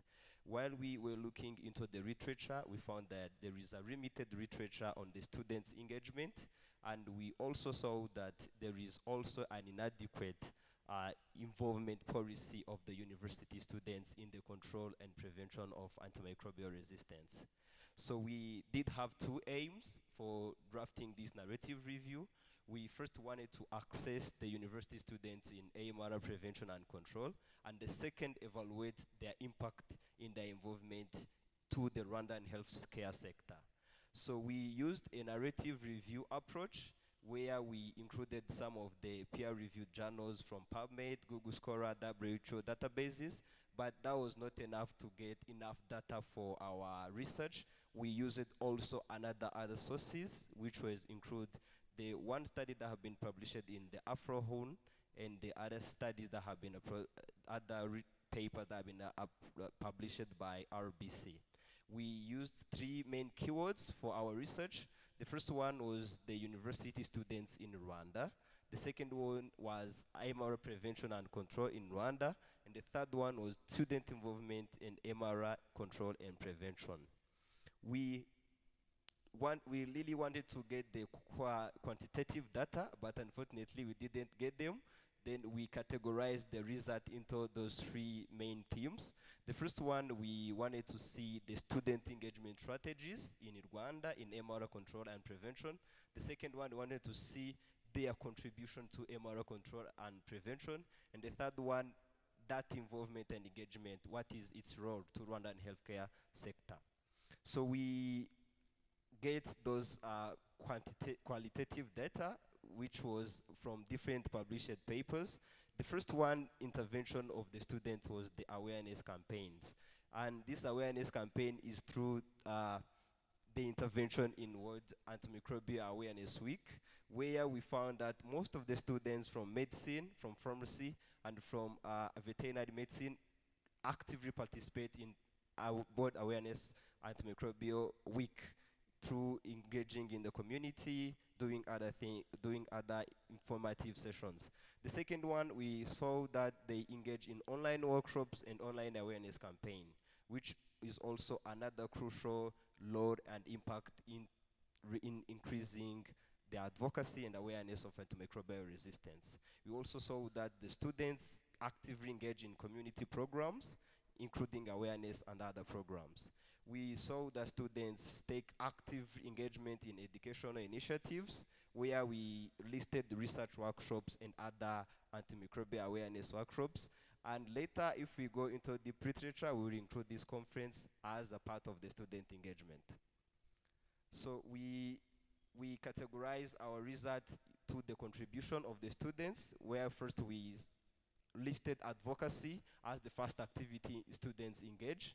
The second one was the research, where we found about 5 papers that have been published by the students relating to antimicrobial resistance. The third one, the students contribute to increasing awareness of antimicrobial resistance among the community out there.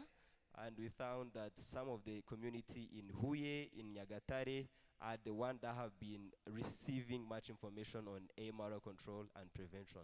The third one, we found that the students contribute to the peer education between themselves, because once they are preparing workshops and other trainings, they are the one that benefits more. So we found 4 main impacts on Rwanda healthcare sector. The first one is increasing public awareness. And those students do this voluntarily. They didn't get payment back. And this is the one of the main crucial part in increasing awareness to the community. The second one is encouraging public to use unauthorized, to not to use unauthorized antibiotics. The fourth one, they help to promoting health strategies for antibiotic sustainability. And we found that most of the students clearly takes a part in it. And the fourth one is sustaining Rwanda's health system in this sector, as the students who are advocating for certain health involvement are going to be the future of healthcare workers. We did research on the challenges that is hindering the students. And the first one, we found that there is limited resources to improve the engagement of the students. The second one, we found that students, they have not access to the latest research on the AMR. I mean, there is no Rwandan journal, I think, that published some of the student works, but we do have another one which published some of the papers in antimicrobial resistance, but we found that there is limited access to those students. The fourth one, we found that when they're going to engage in community activities, educating students, there are still some of the population that base their work and curing medicine into their culture, and they behave not to prevent for AMR. They want to base their healing mechanism like the one in traditional. And we also found that there is limited in institutional support, because some of the students are still talking about they lack funds, they lack some of the improvement, they lack some of the mentorship. So we want to advocate for that.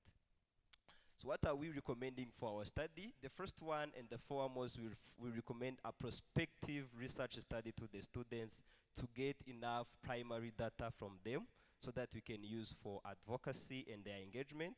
The second one, we are advocating for higher learning institutions to engage MRA stewardship programs into university students so that it can facilitate them to organize outreaches, workshops, and others. The third recommendation we are giving is to plan MRA awareness and advocacy funding for the students.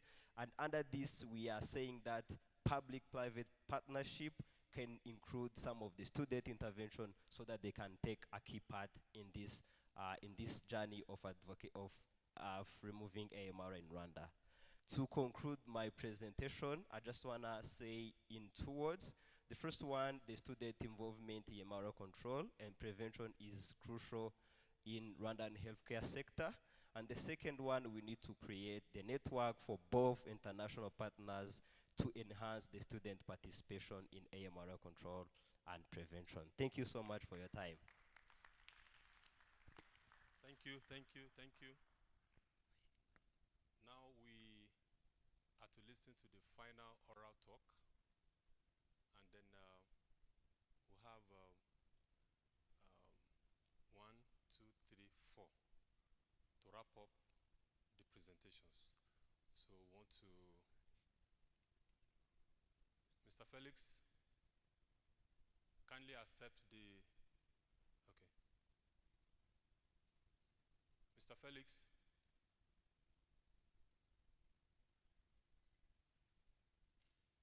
So all the oral presenters should kindly stay behind.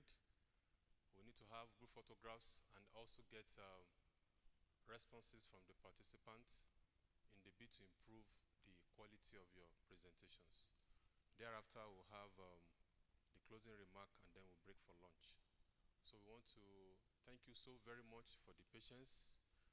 In the next half an hour, we should take the program to a close. We also appreciate all the online participants for their contribution and support, having to stay on the link since we have started as from 10:30. We acknowledge the presence of all the Director Generals of hospitals that are here. We acknowledge the presence of all our distinguished panelists as well as participants. So kindly note your questions to the specific presenter. And at the end of the oral of the poster talk, we'll have the opportunity to discuss how best their presentations can be improved, how we can also network with them as may be required. In addition is those of us with our TC, let's try to ensure that the travel clearance documents are submitted at the reception and then we have them signed as appropriate.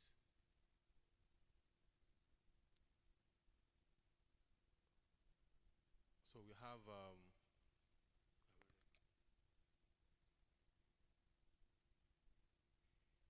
so Dr. Ifeyinwa Okeke is a senior resident doctor at the Alex Ekweme Federal University Teaching Hospital in Ebonyi State. Ebonyi State is located in the southeast of Nigeria.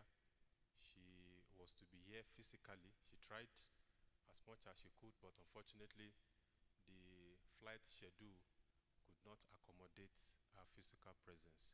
So despite that, she's still able to follow up all discussion since we have started yesterday, and we hope one day very soon we'll be glad to host her physically here on our campus and as well as in the hospital.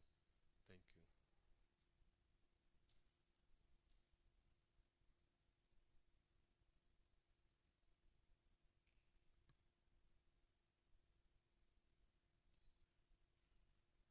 So she will also speak for 10 minutes or less, and then we would go to the poster presentation. Thank you.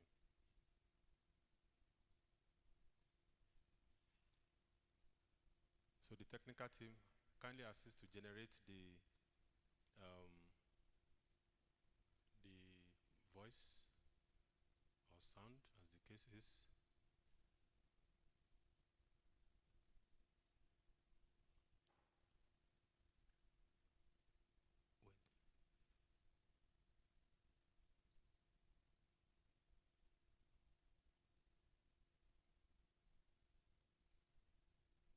Please go ahead. Go ahead to speak. Or do you need a mic there?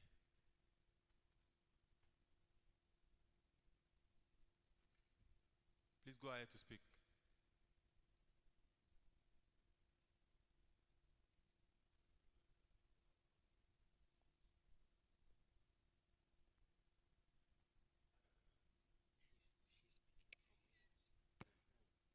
Yes, we can hear you.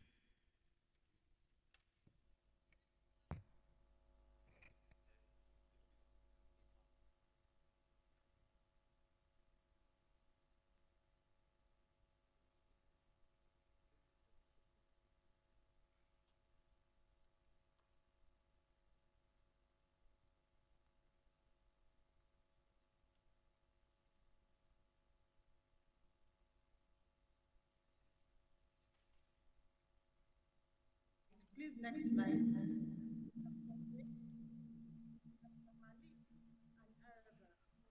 So the outline for this presentation is as shown, the third slide, background, aim of the study, methodology, results, and then the conclusion.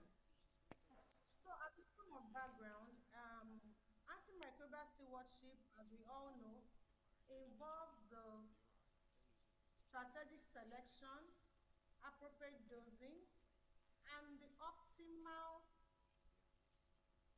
duration of antimicrobial therapy in order to achieve the best clinical outcome, minimize side effects on the patient, and then overall reduce the risk of antimicrobial resistance.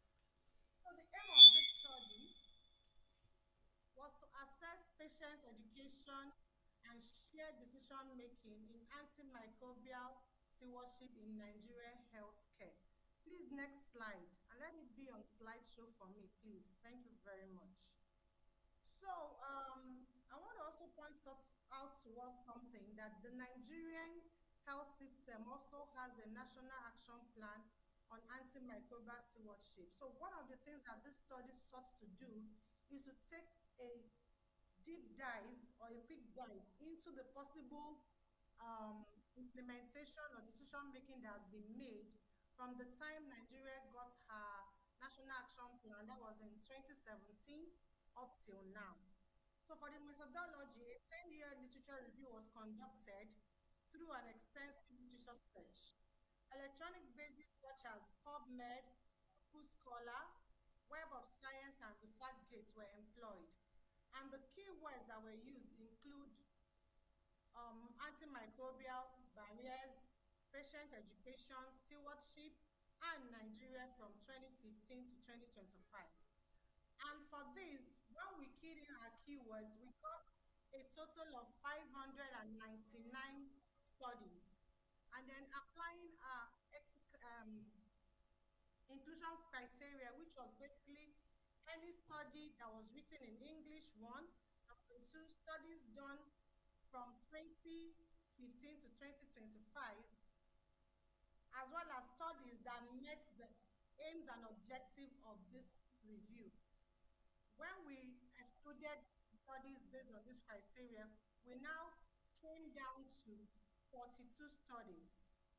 Then we also now assess based on quality, and for quality, we considered the study design, clarity of tables, clarity of the data, the conclusion, and the aims and objective again of the studies that were already in the inclusion criteria.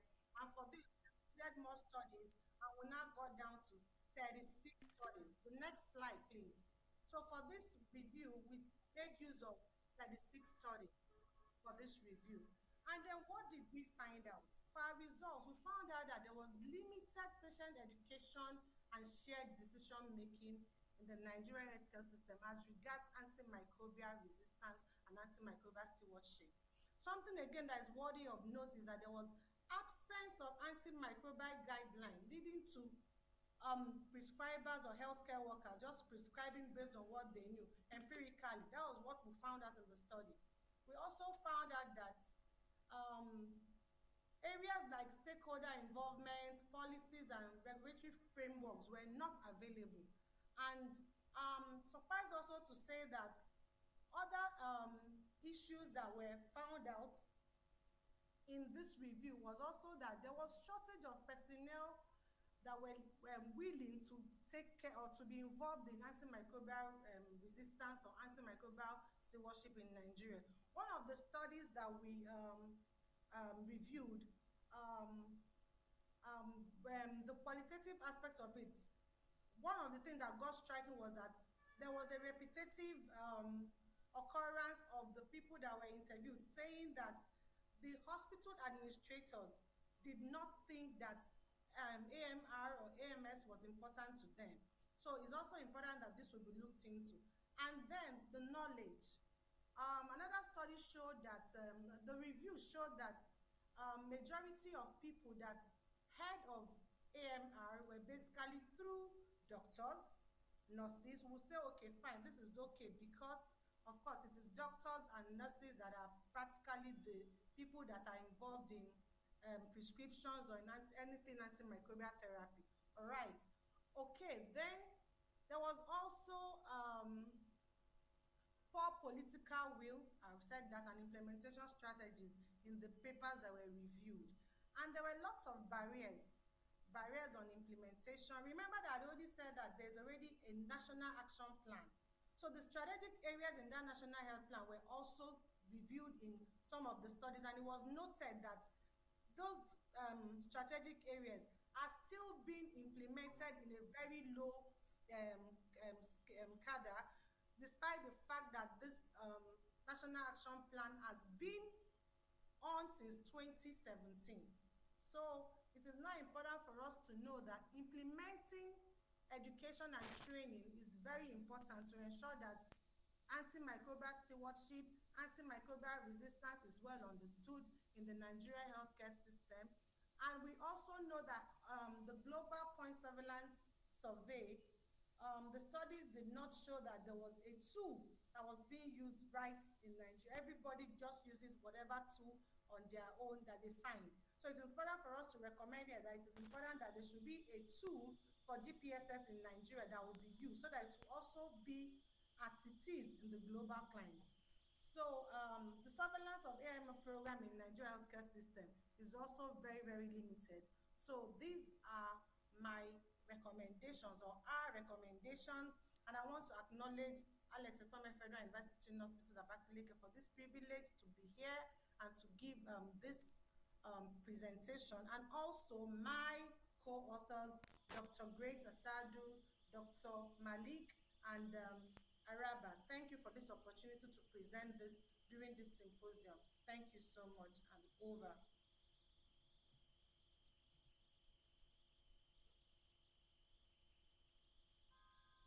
Over. Thank you very much.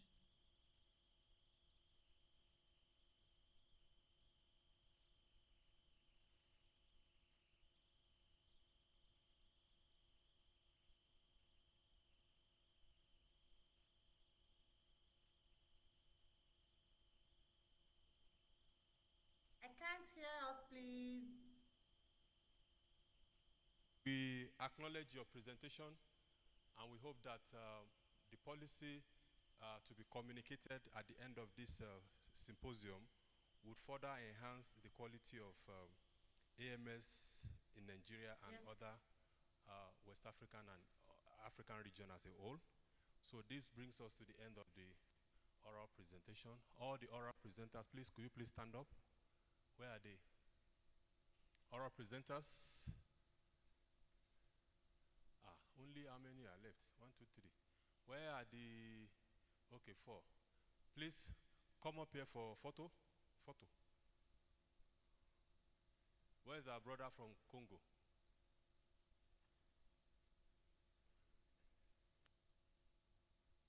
Oral presenters, Olivier. So thank you very much. Documentation is key. And as we know in academics, there used to be this popular balance that it's either an academic publish or perishes, but we are not going to perish. We shall continue to stimulate our academic activities, and then So you are also going to take your photo online. Stay online, you also take your photo online with those that are taking it virtually, physically rather. Okay. Take photo for her virtually. Then, no, could you please move to the center here a bit? Ah, okay. No, I don't want that to be open. The cameraman we use is yes. Please put on your smiling educate. Yes. Where's your tag? Okay, okay, no problem. Thank you very much. We are delighted to have you present the quality research. As part of activity of the symposium is to assist in publishing the full-length manuscript. Is that okay? Thank you very much. So please do well to submit the full-length manuscript that will be published free of charge in an internationally indexed journal domiciled at the College of Medicine and Health Sciences, Remera campus. But we need your support to format the paper in the journal style, and then it will be published, it's Scopus indexed, and then you have it published free of charge. Now we listen to the first poster presentation by Mr. Lambert Mutangana. 3 minutes or less. So please assist me to pull up his presentation. Thank you.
Good afternoon. My name is Mutangana Lambert.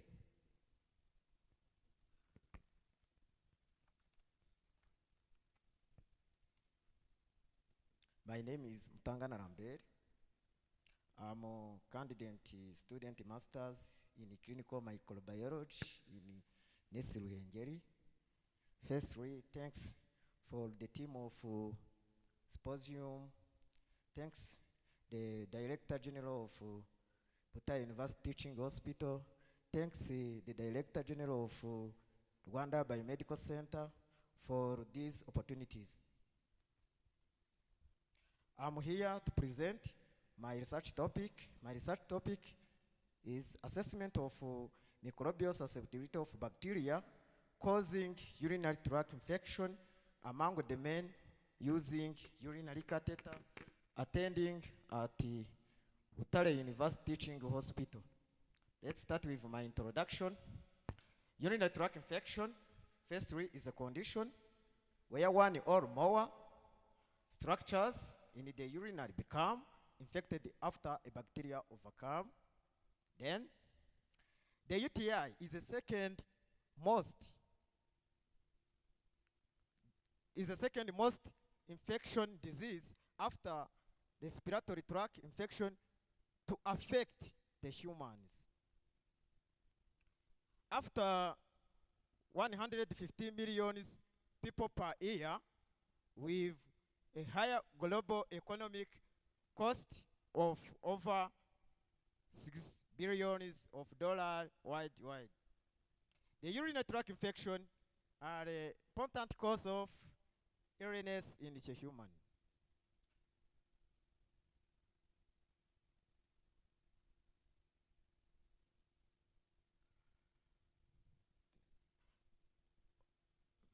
Let's go on result. My result shows who's the preference of men using urinary catheter attending at Butare University Teaching Hospital in 18 samples of male using urinary catheter. 71 shows UTI, while 12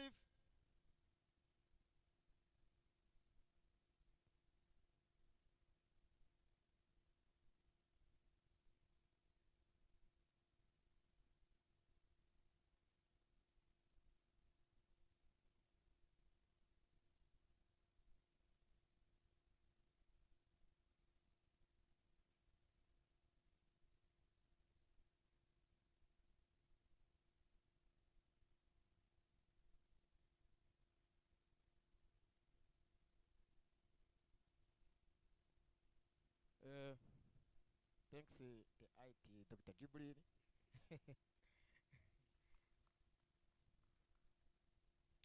The study materials and the methodology used.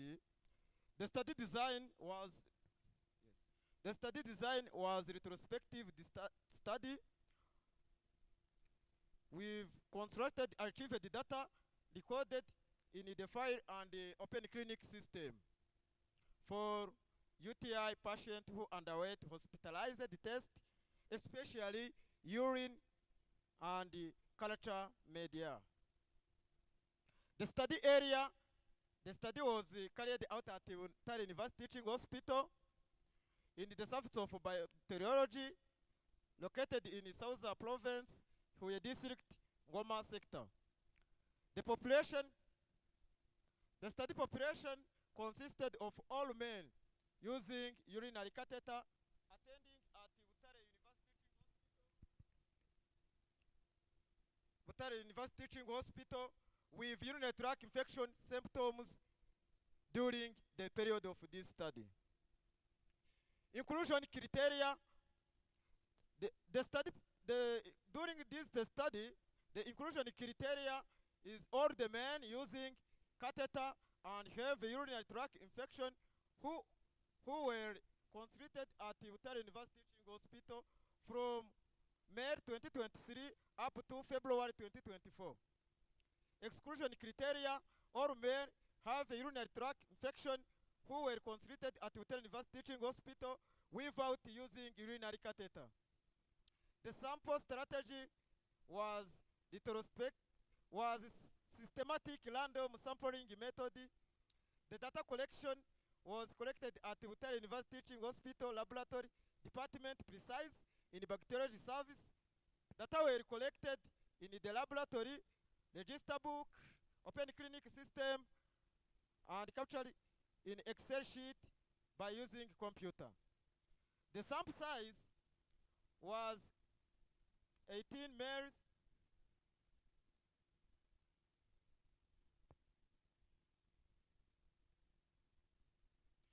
The sample size was 18 males using urinary catheter. On the table number 1 shows the prevalence of UTI among the men using urinary catheter at Butare University Teaching Hospital. In 18 samples, 71 was positive, the patient developed UTI. 9 was negative. On the figure number 2, we found that the bacteria causative agent of UTI, the most pathogenic bacteria was E. coli, whose prevalence 50.7%, followed by Klebsiella pneumonia 60.9%. According to their age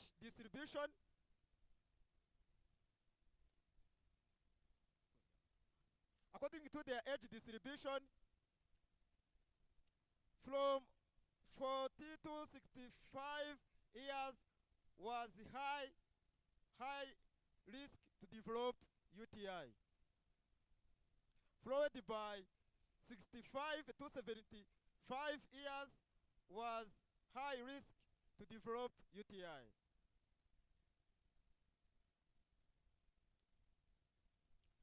On the table number 4 shows antibiotic susceptibility of UTI positive agent. The first antibiotic, cefotaxime, shows 77% to E. coli as a sensitive.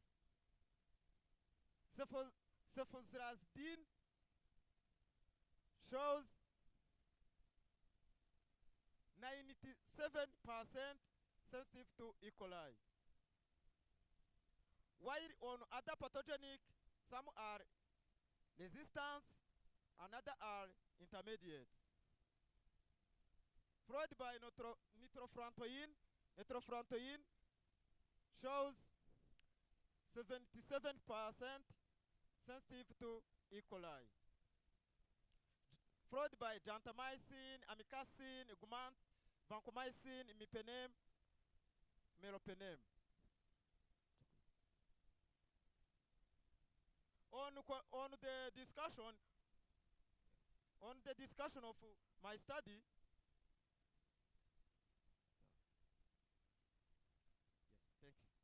on the conclusion, we conclude that the overall prevalence of UTI was 88.78% in the men using urinary catheter attending at Butare University Teaching Hospital. The study done at microbial susceptibility of bacteria causing urinary tract infection among the men using urinary catheter attending at Sarashibe. The most pathogen cause UTI for the patient use urinary catheter is E. coli. The best antibiotic used to handle those problems was cefozirazidine, nitrofurantoin, as oral administered, followed by levofloxacin and third generation cephalosporin, fluoroquinolone, ciprofloxacin, levofloxacin, which were most effective.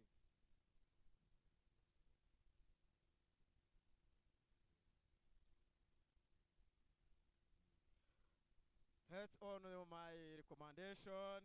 First, we recommend the Minister of Health to monitor the profile of etiological of bacteria cause UTI and antimicrobial resistance regularly. The command Butare University Teaching Hospital to treat the UTI should be based on available evidence data from laboratories.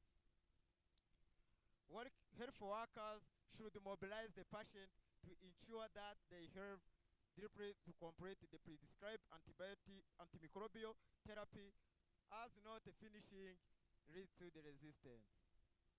Last, we recommend the strengthening antimicrobial stewardship, to implement the strict antibiotic stewardship program, to monitor and to control the use of antibiotics to prevent the development of multi-drug resistant bacteria. Thanks.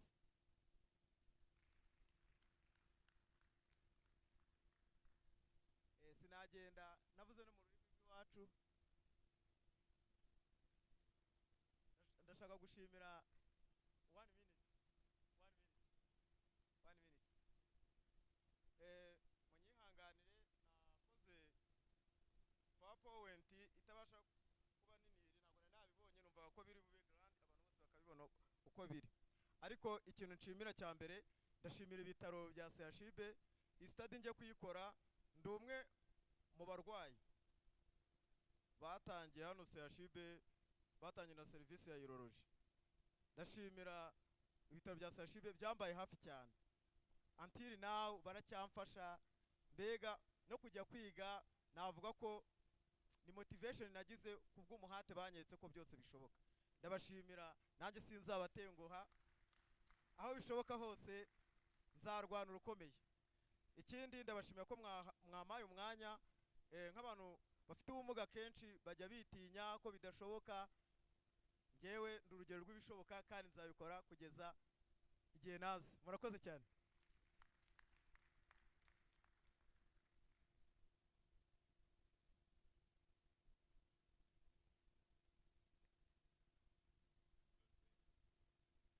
Yes, if I want to use my judgment, sir, this is the best presentation I've received for now.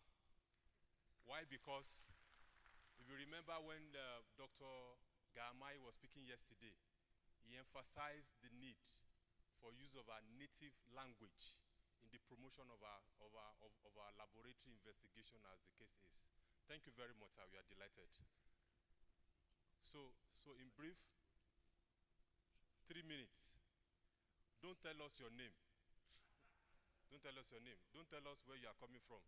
Just tell us the title. You introduce, brief results, you discuss, and you conclude. 3 minutes. Thank you. Murakoze cyane. Yeah, I'm here to present. I'm given 3 minutes, and I promise I won't spend more than 3 minutes. I'm here to present on a cross-sectional study that determines the levels of hepatitis B virus and carry risk factors among the healthcare workers in Maiduguri, Nigeria. So, actually, we all know, most of us are healthcare workers. We know that hepatitis B virus is actually transmitted through exposure to blood and other body fluids, and it accounts for substantial quantity of liver disease globally. And most of we healthcare workers, we are exposed to blood and body fluids at one time or the other.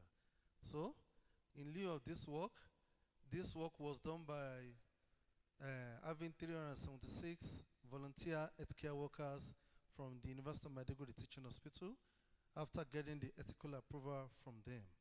And the results, the method used for this work was ELISA.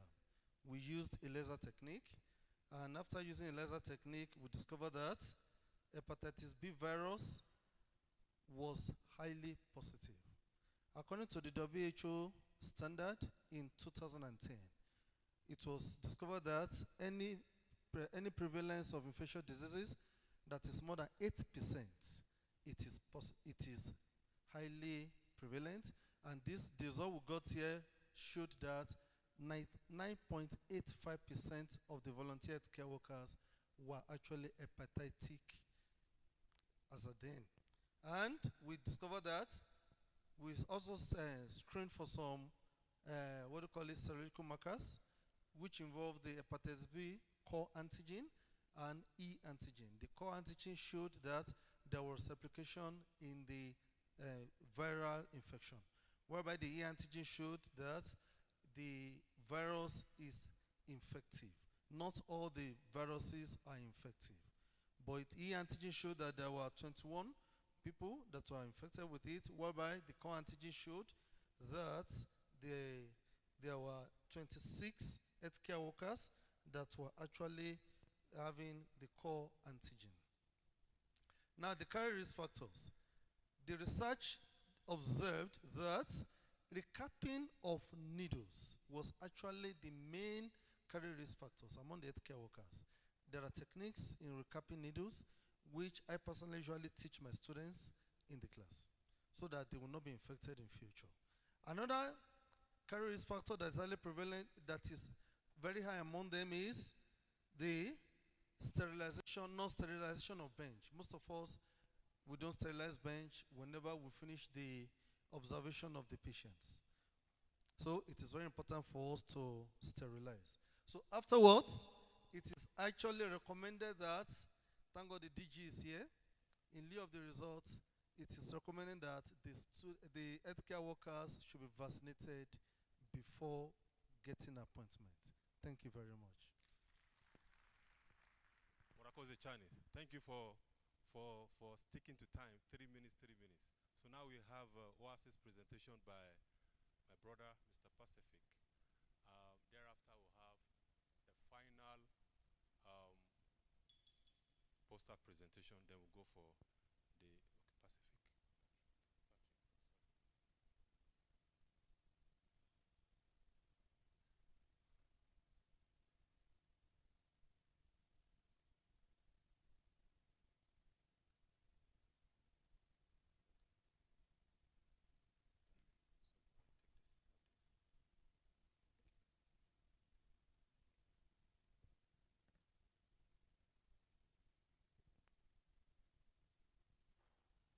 Dear experts, doctor and professors, good afternoon. I'm pleased to present the OASIS Antimicrobial Stewardship Program through our research entitled OASIS Antimicrobial Stewardship Program, Creating a Generation of Antimicrobial Steward in Rwanda. As we know, we focused on the backbone of the health settings, and we know it's a health providers. So through our research and through our project-based, we created a e-learning platform which helped the healthcare providers to increase or to boost their knowledge about the antimicrobial resistance. Through our paper, I'm going to talk about the introduction, methods, and results with the conclusion and recommendation. Thank you. So through the introduction, as we know from the last speaker, they have justified how the MRA is a global threat, not only in Rwanda and even worldwide.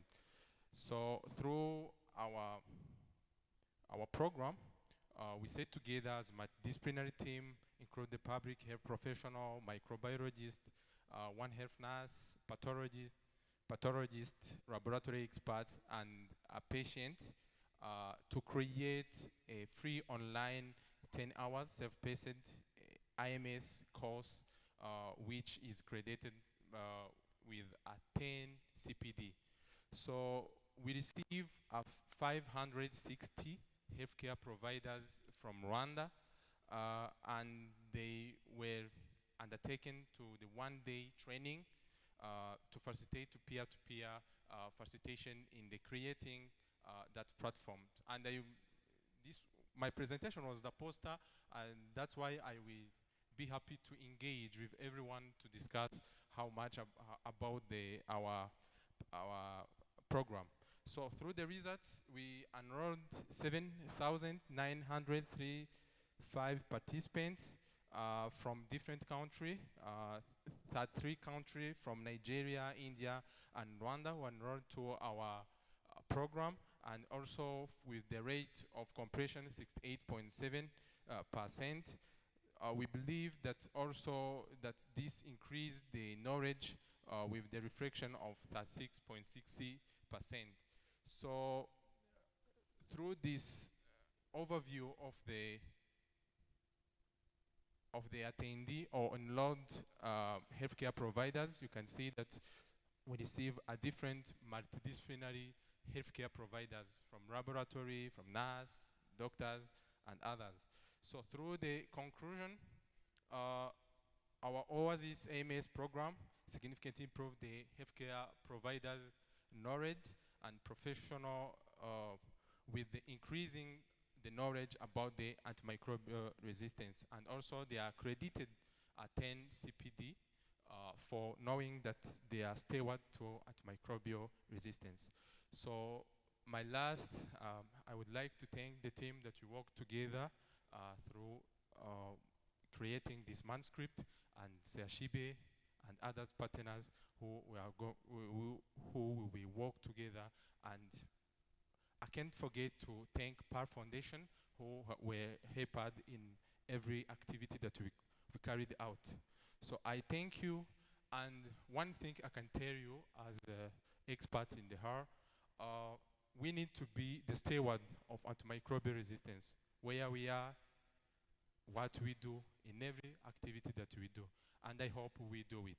Thank you very much.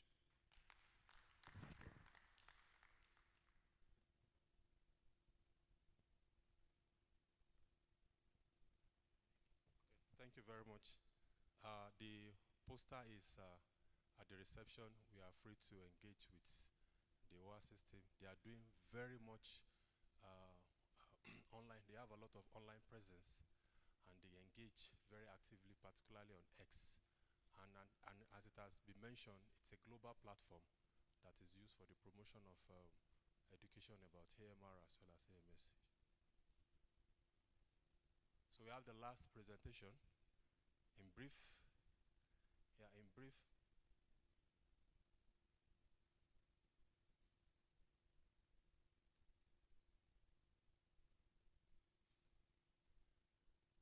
lunch is getting ready, and we don't want to delay as much as possible. And we'll be glad to have the head of Clinical Education and Research Division of Chub, Dr. Jules Ndole, for his presentation in about a few minutes from now.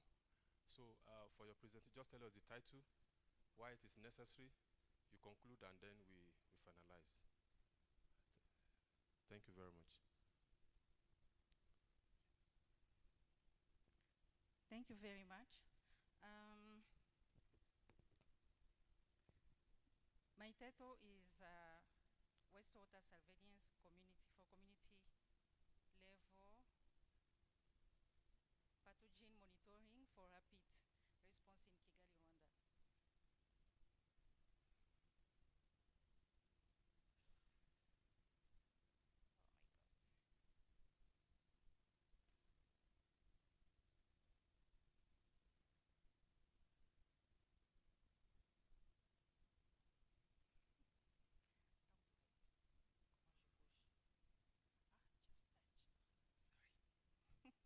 Technology.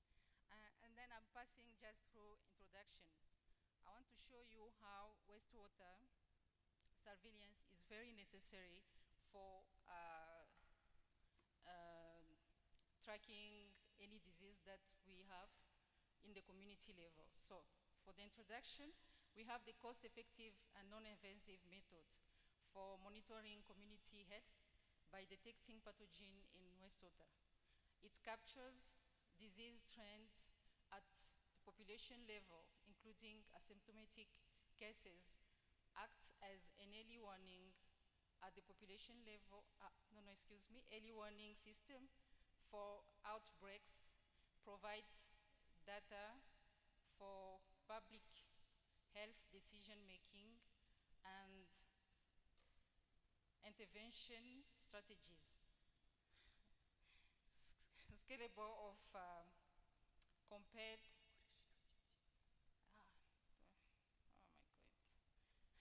enable targeted responses for infection control, complement clinical data to provide an holistic picture of disease spread and then it understands resistance and sensitive pattern for of isolated pathogens.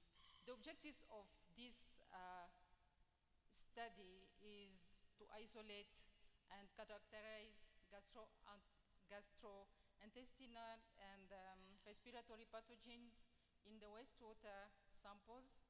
And the second one is to identify and validate key biomarkers of gastrointestinal and respiratory pathogens in wastewater samples at community level.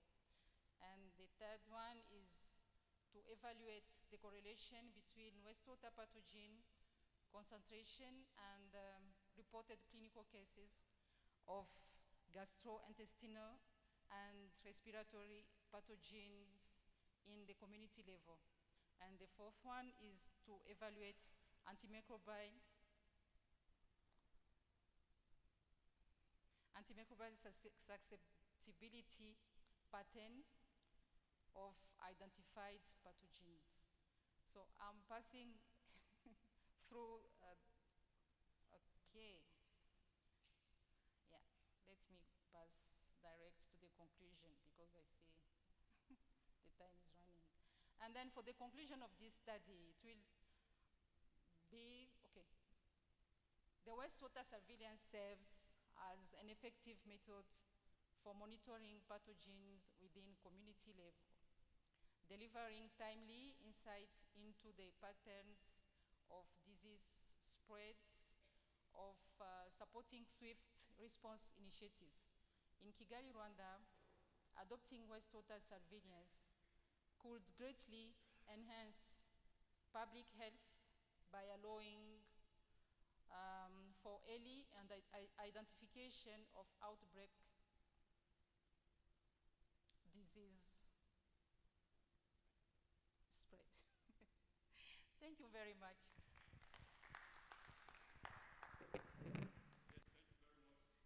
I was just informed that we have second to the last presenter. Please, let's have him. And then, no, all the oral presenters should please come for photo. Yes. No. Oh, sorry, poster rather. No problem. They will come here because it's going to be transported here. Okay. All poster presenters, please come over. Okay.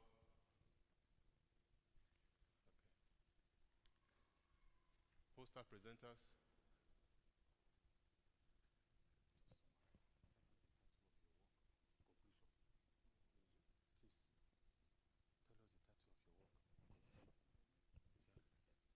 Good afternoon to everyone.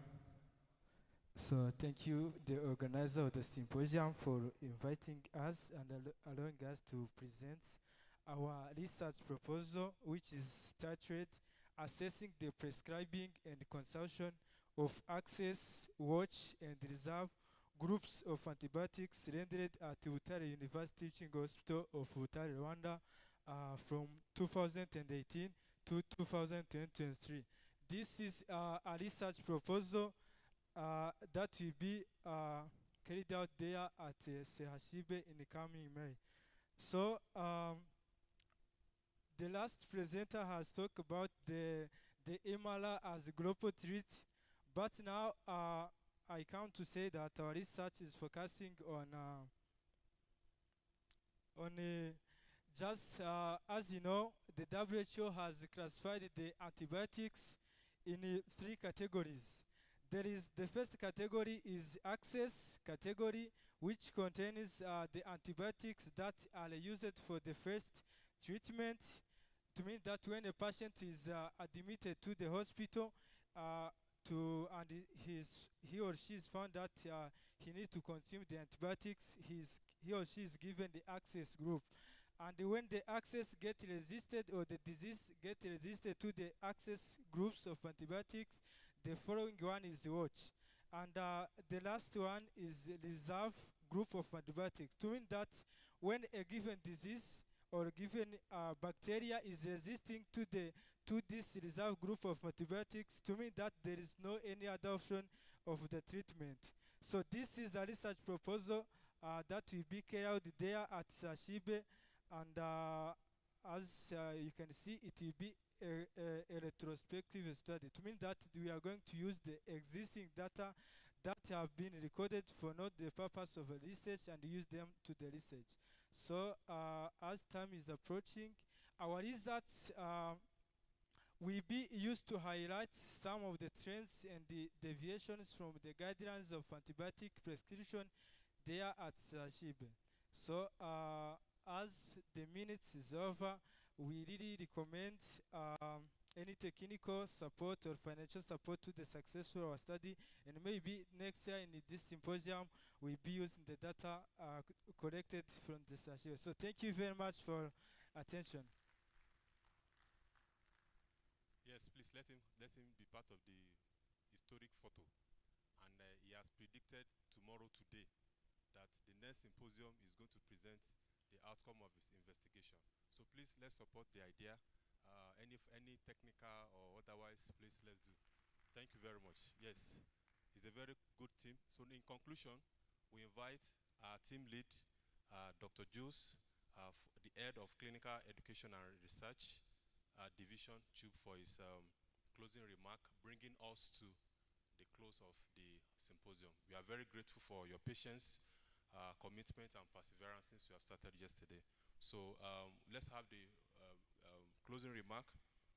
But before you come onto the stage, I would like to announce that we'll be privileged to have certificate of participation. If you have participated in this symposium, you have a certificate.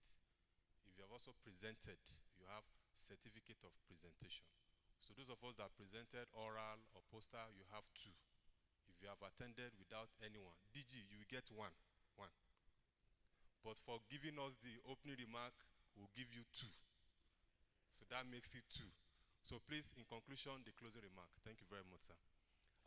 While the computer is being on, well, the communique, the team they are still working on it. The draft is still being finalized. So it will be reviewed by the DG and signed, and it will be sent to our emails after the symposium. Thank you, sir. Thank you, Dr. Taufik. Good afternoon. I will take less than 3 minutes. Dear distinguished guests, dear hospital managers, dear colleagues, dear students, we are at the end of the symposium on antibiotic stewardship and antimicrobial resistance surveillance. We spent 2 days together discussing ways of developing policies and practices aimed at optimal use of antibiotics and close monitoring of resistance induced by inappropriate use of antibiotics. And this is in all sectors where antibiotics are used. We talked about human medicine, animal health, and also the environment.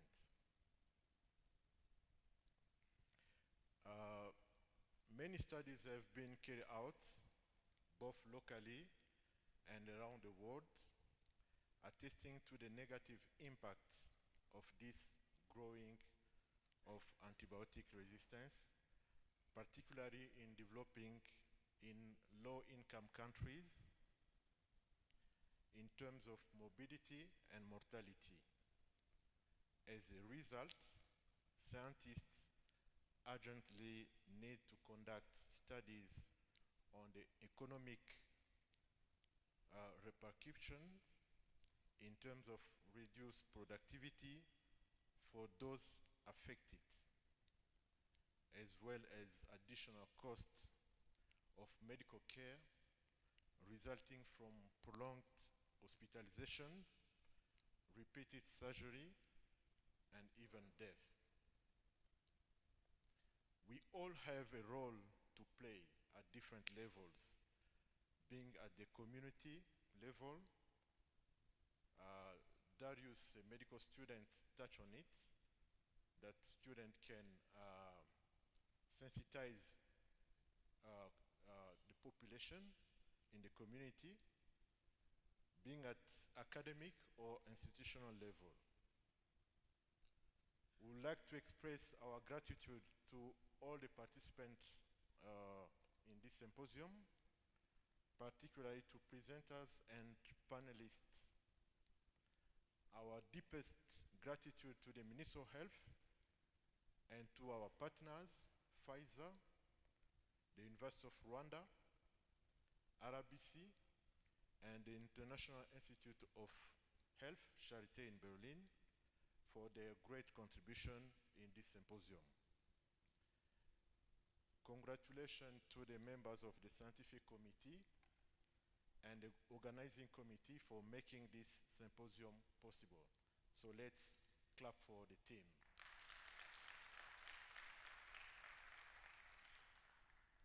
On behalf of the CHUB Director General, I thank you once again and wish you all a wonderful weekend, safe journey to those who will travel, and declare this symposium closed. Thank you very much.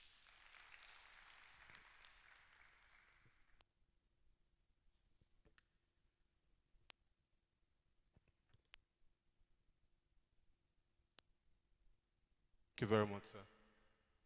So in closing, going by the item on the agenda is for us to have a closing photograph that will benefit particularly those who couldn't join the first session yesterday.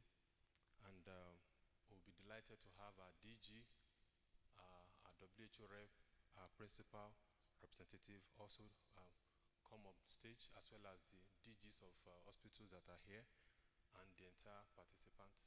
So once the photograph is taken, the protocol will lead us to the Koika Hall venue of the launch.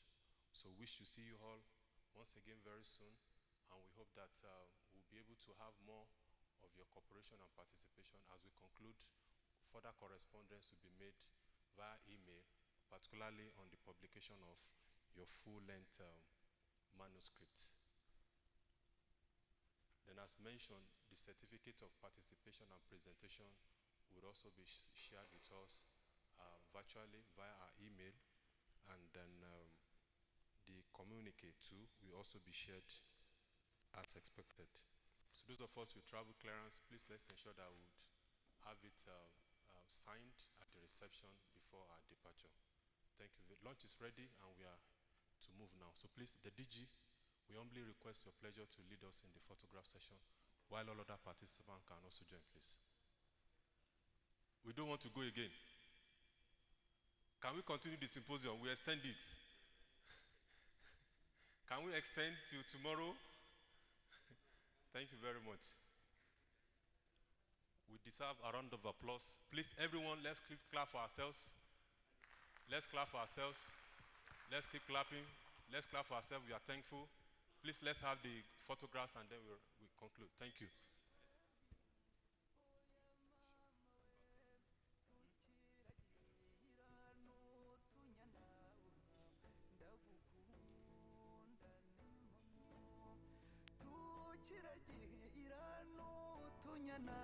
Oya mama we tugitobanga n'utwondo ndagukunda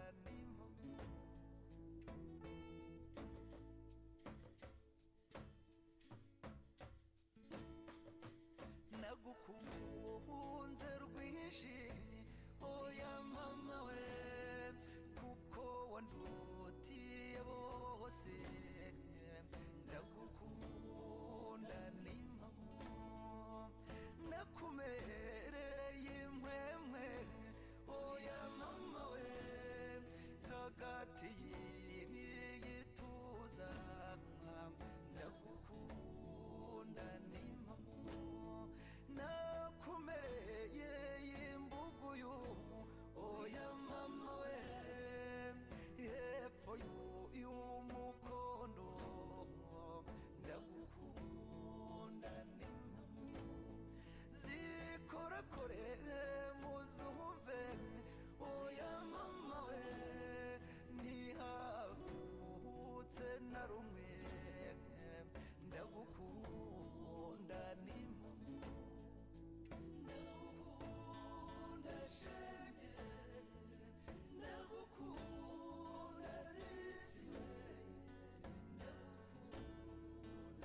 nagukuye bwega oya mama we maze nkujyana ibunyiginya ndagukunda n'impamo naguseguye inkokora zombi oya mama we maze nkorosa urukundo ndagukunda n'impamo ko nakumereye y'uruziga oya mama we mu misaya yombi ndagukunda n'impamo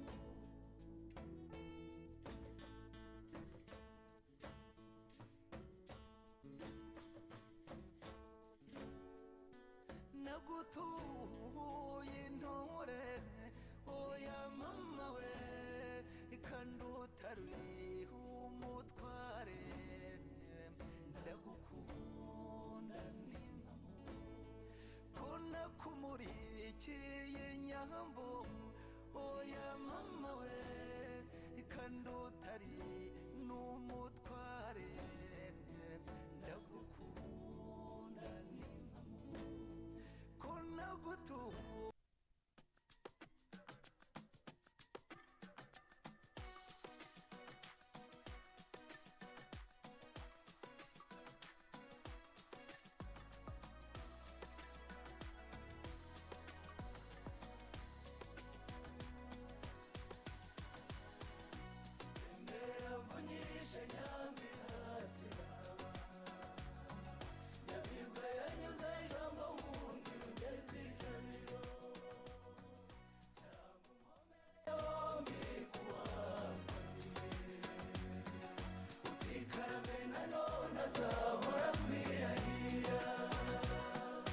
rugabanya babesha umushumba w'umugabo ndirahira umukizo ukiri Rwanda murasabira duhanze buri mudukomeze maze karamera none indamutso ya twese ndera mvunyishe nyamiratsi nyabirwa yanyuze ijambo nkundi rugeze ijabiro cyangwa unkomere yombi kubangamiye utikarame nanone azahora kwirahira twibukiranye twese bavuka Rwanda umugabo karugamba ntawatagabiye subiza agatima irembero munyarwanda umfashe tumuye impundu impimba y'abafozi ndera mvunyishe nyamiratsi nyamibwa yanyuze ijambo nkundi rugeze ijabiro cyangwa unkomere yombi kubangamiye utikarabe nanone azahora kwirahira ninde utibuka imyaka twamaze ishyanga ubu twese tuganje mu batubyaye kakanama yagiye n'inyangamutsindo niko katugaruye kw'izina umunyarwanda ndera mvunyishe nyamiratsi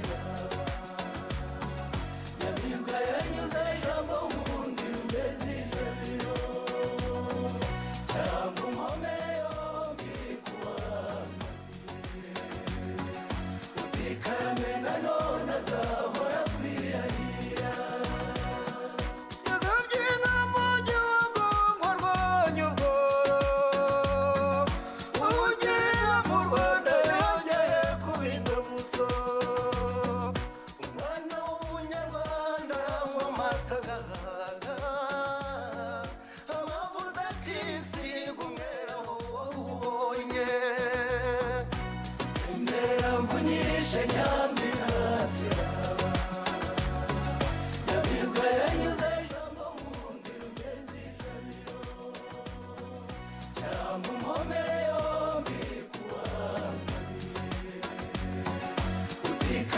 nanone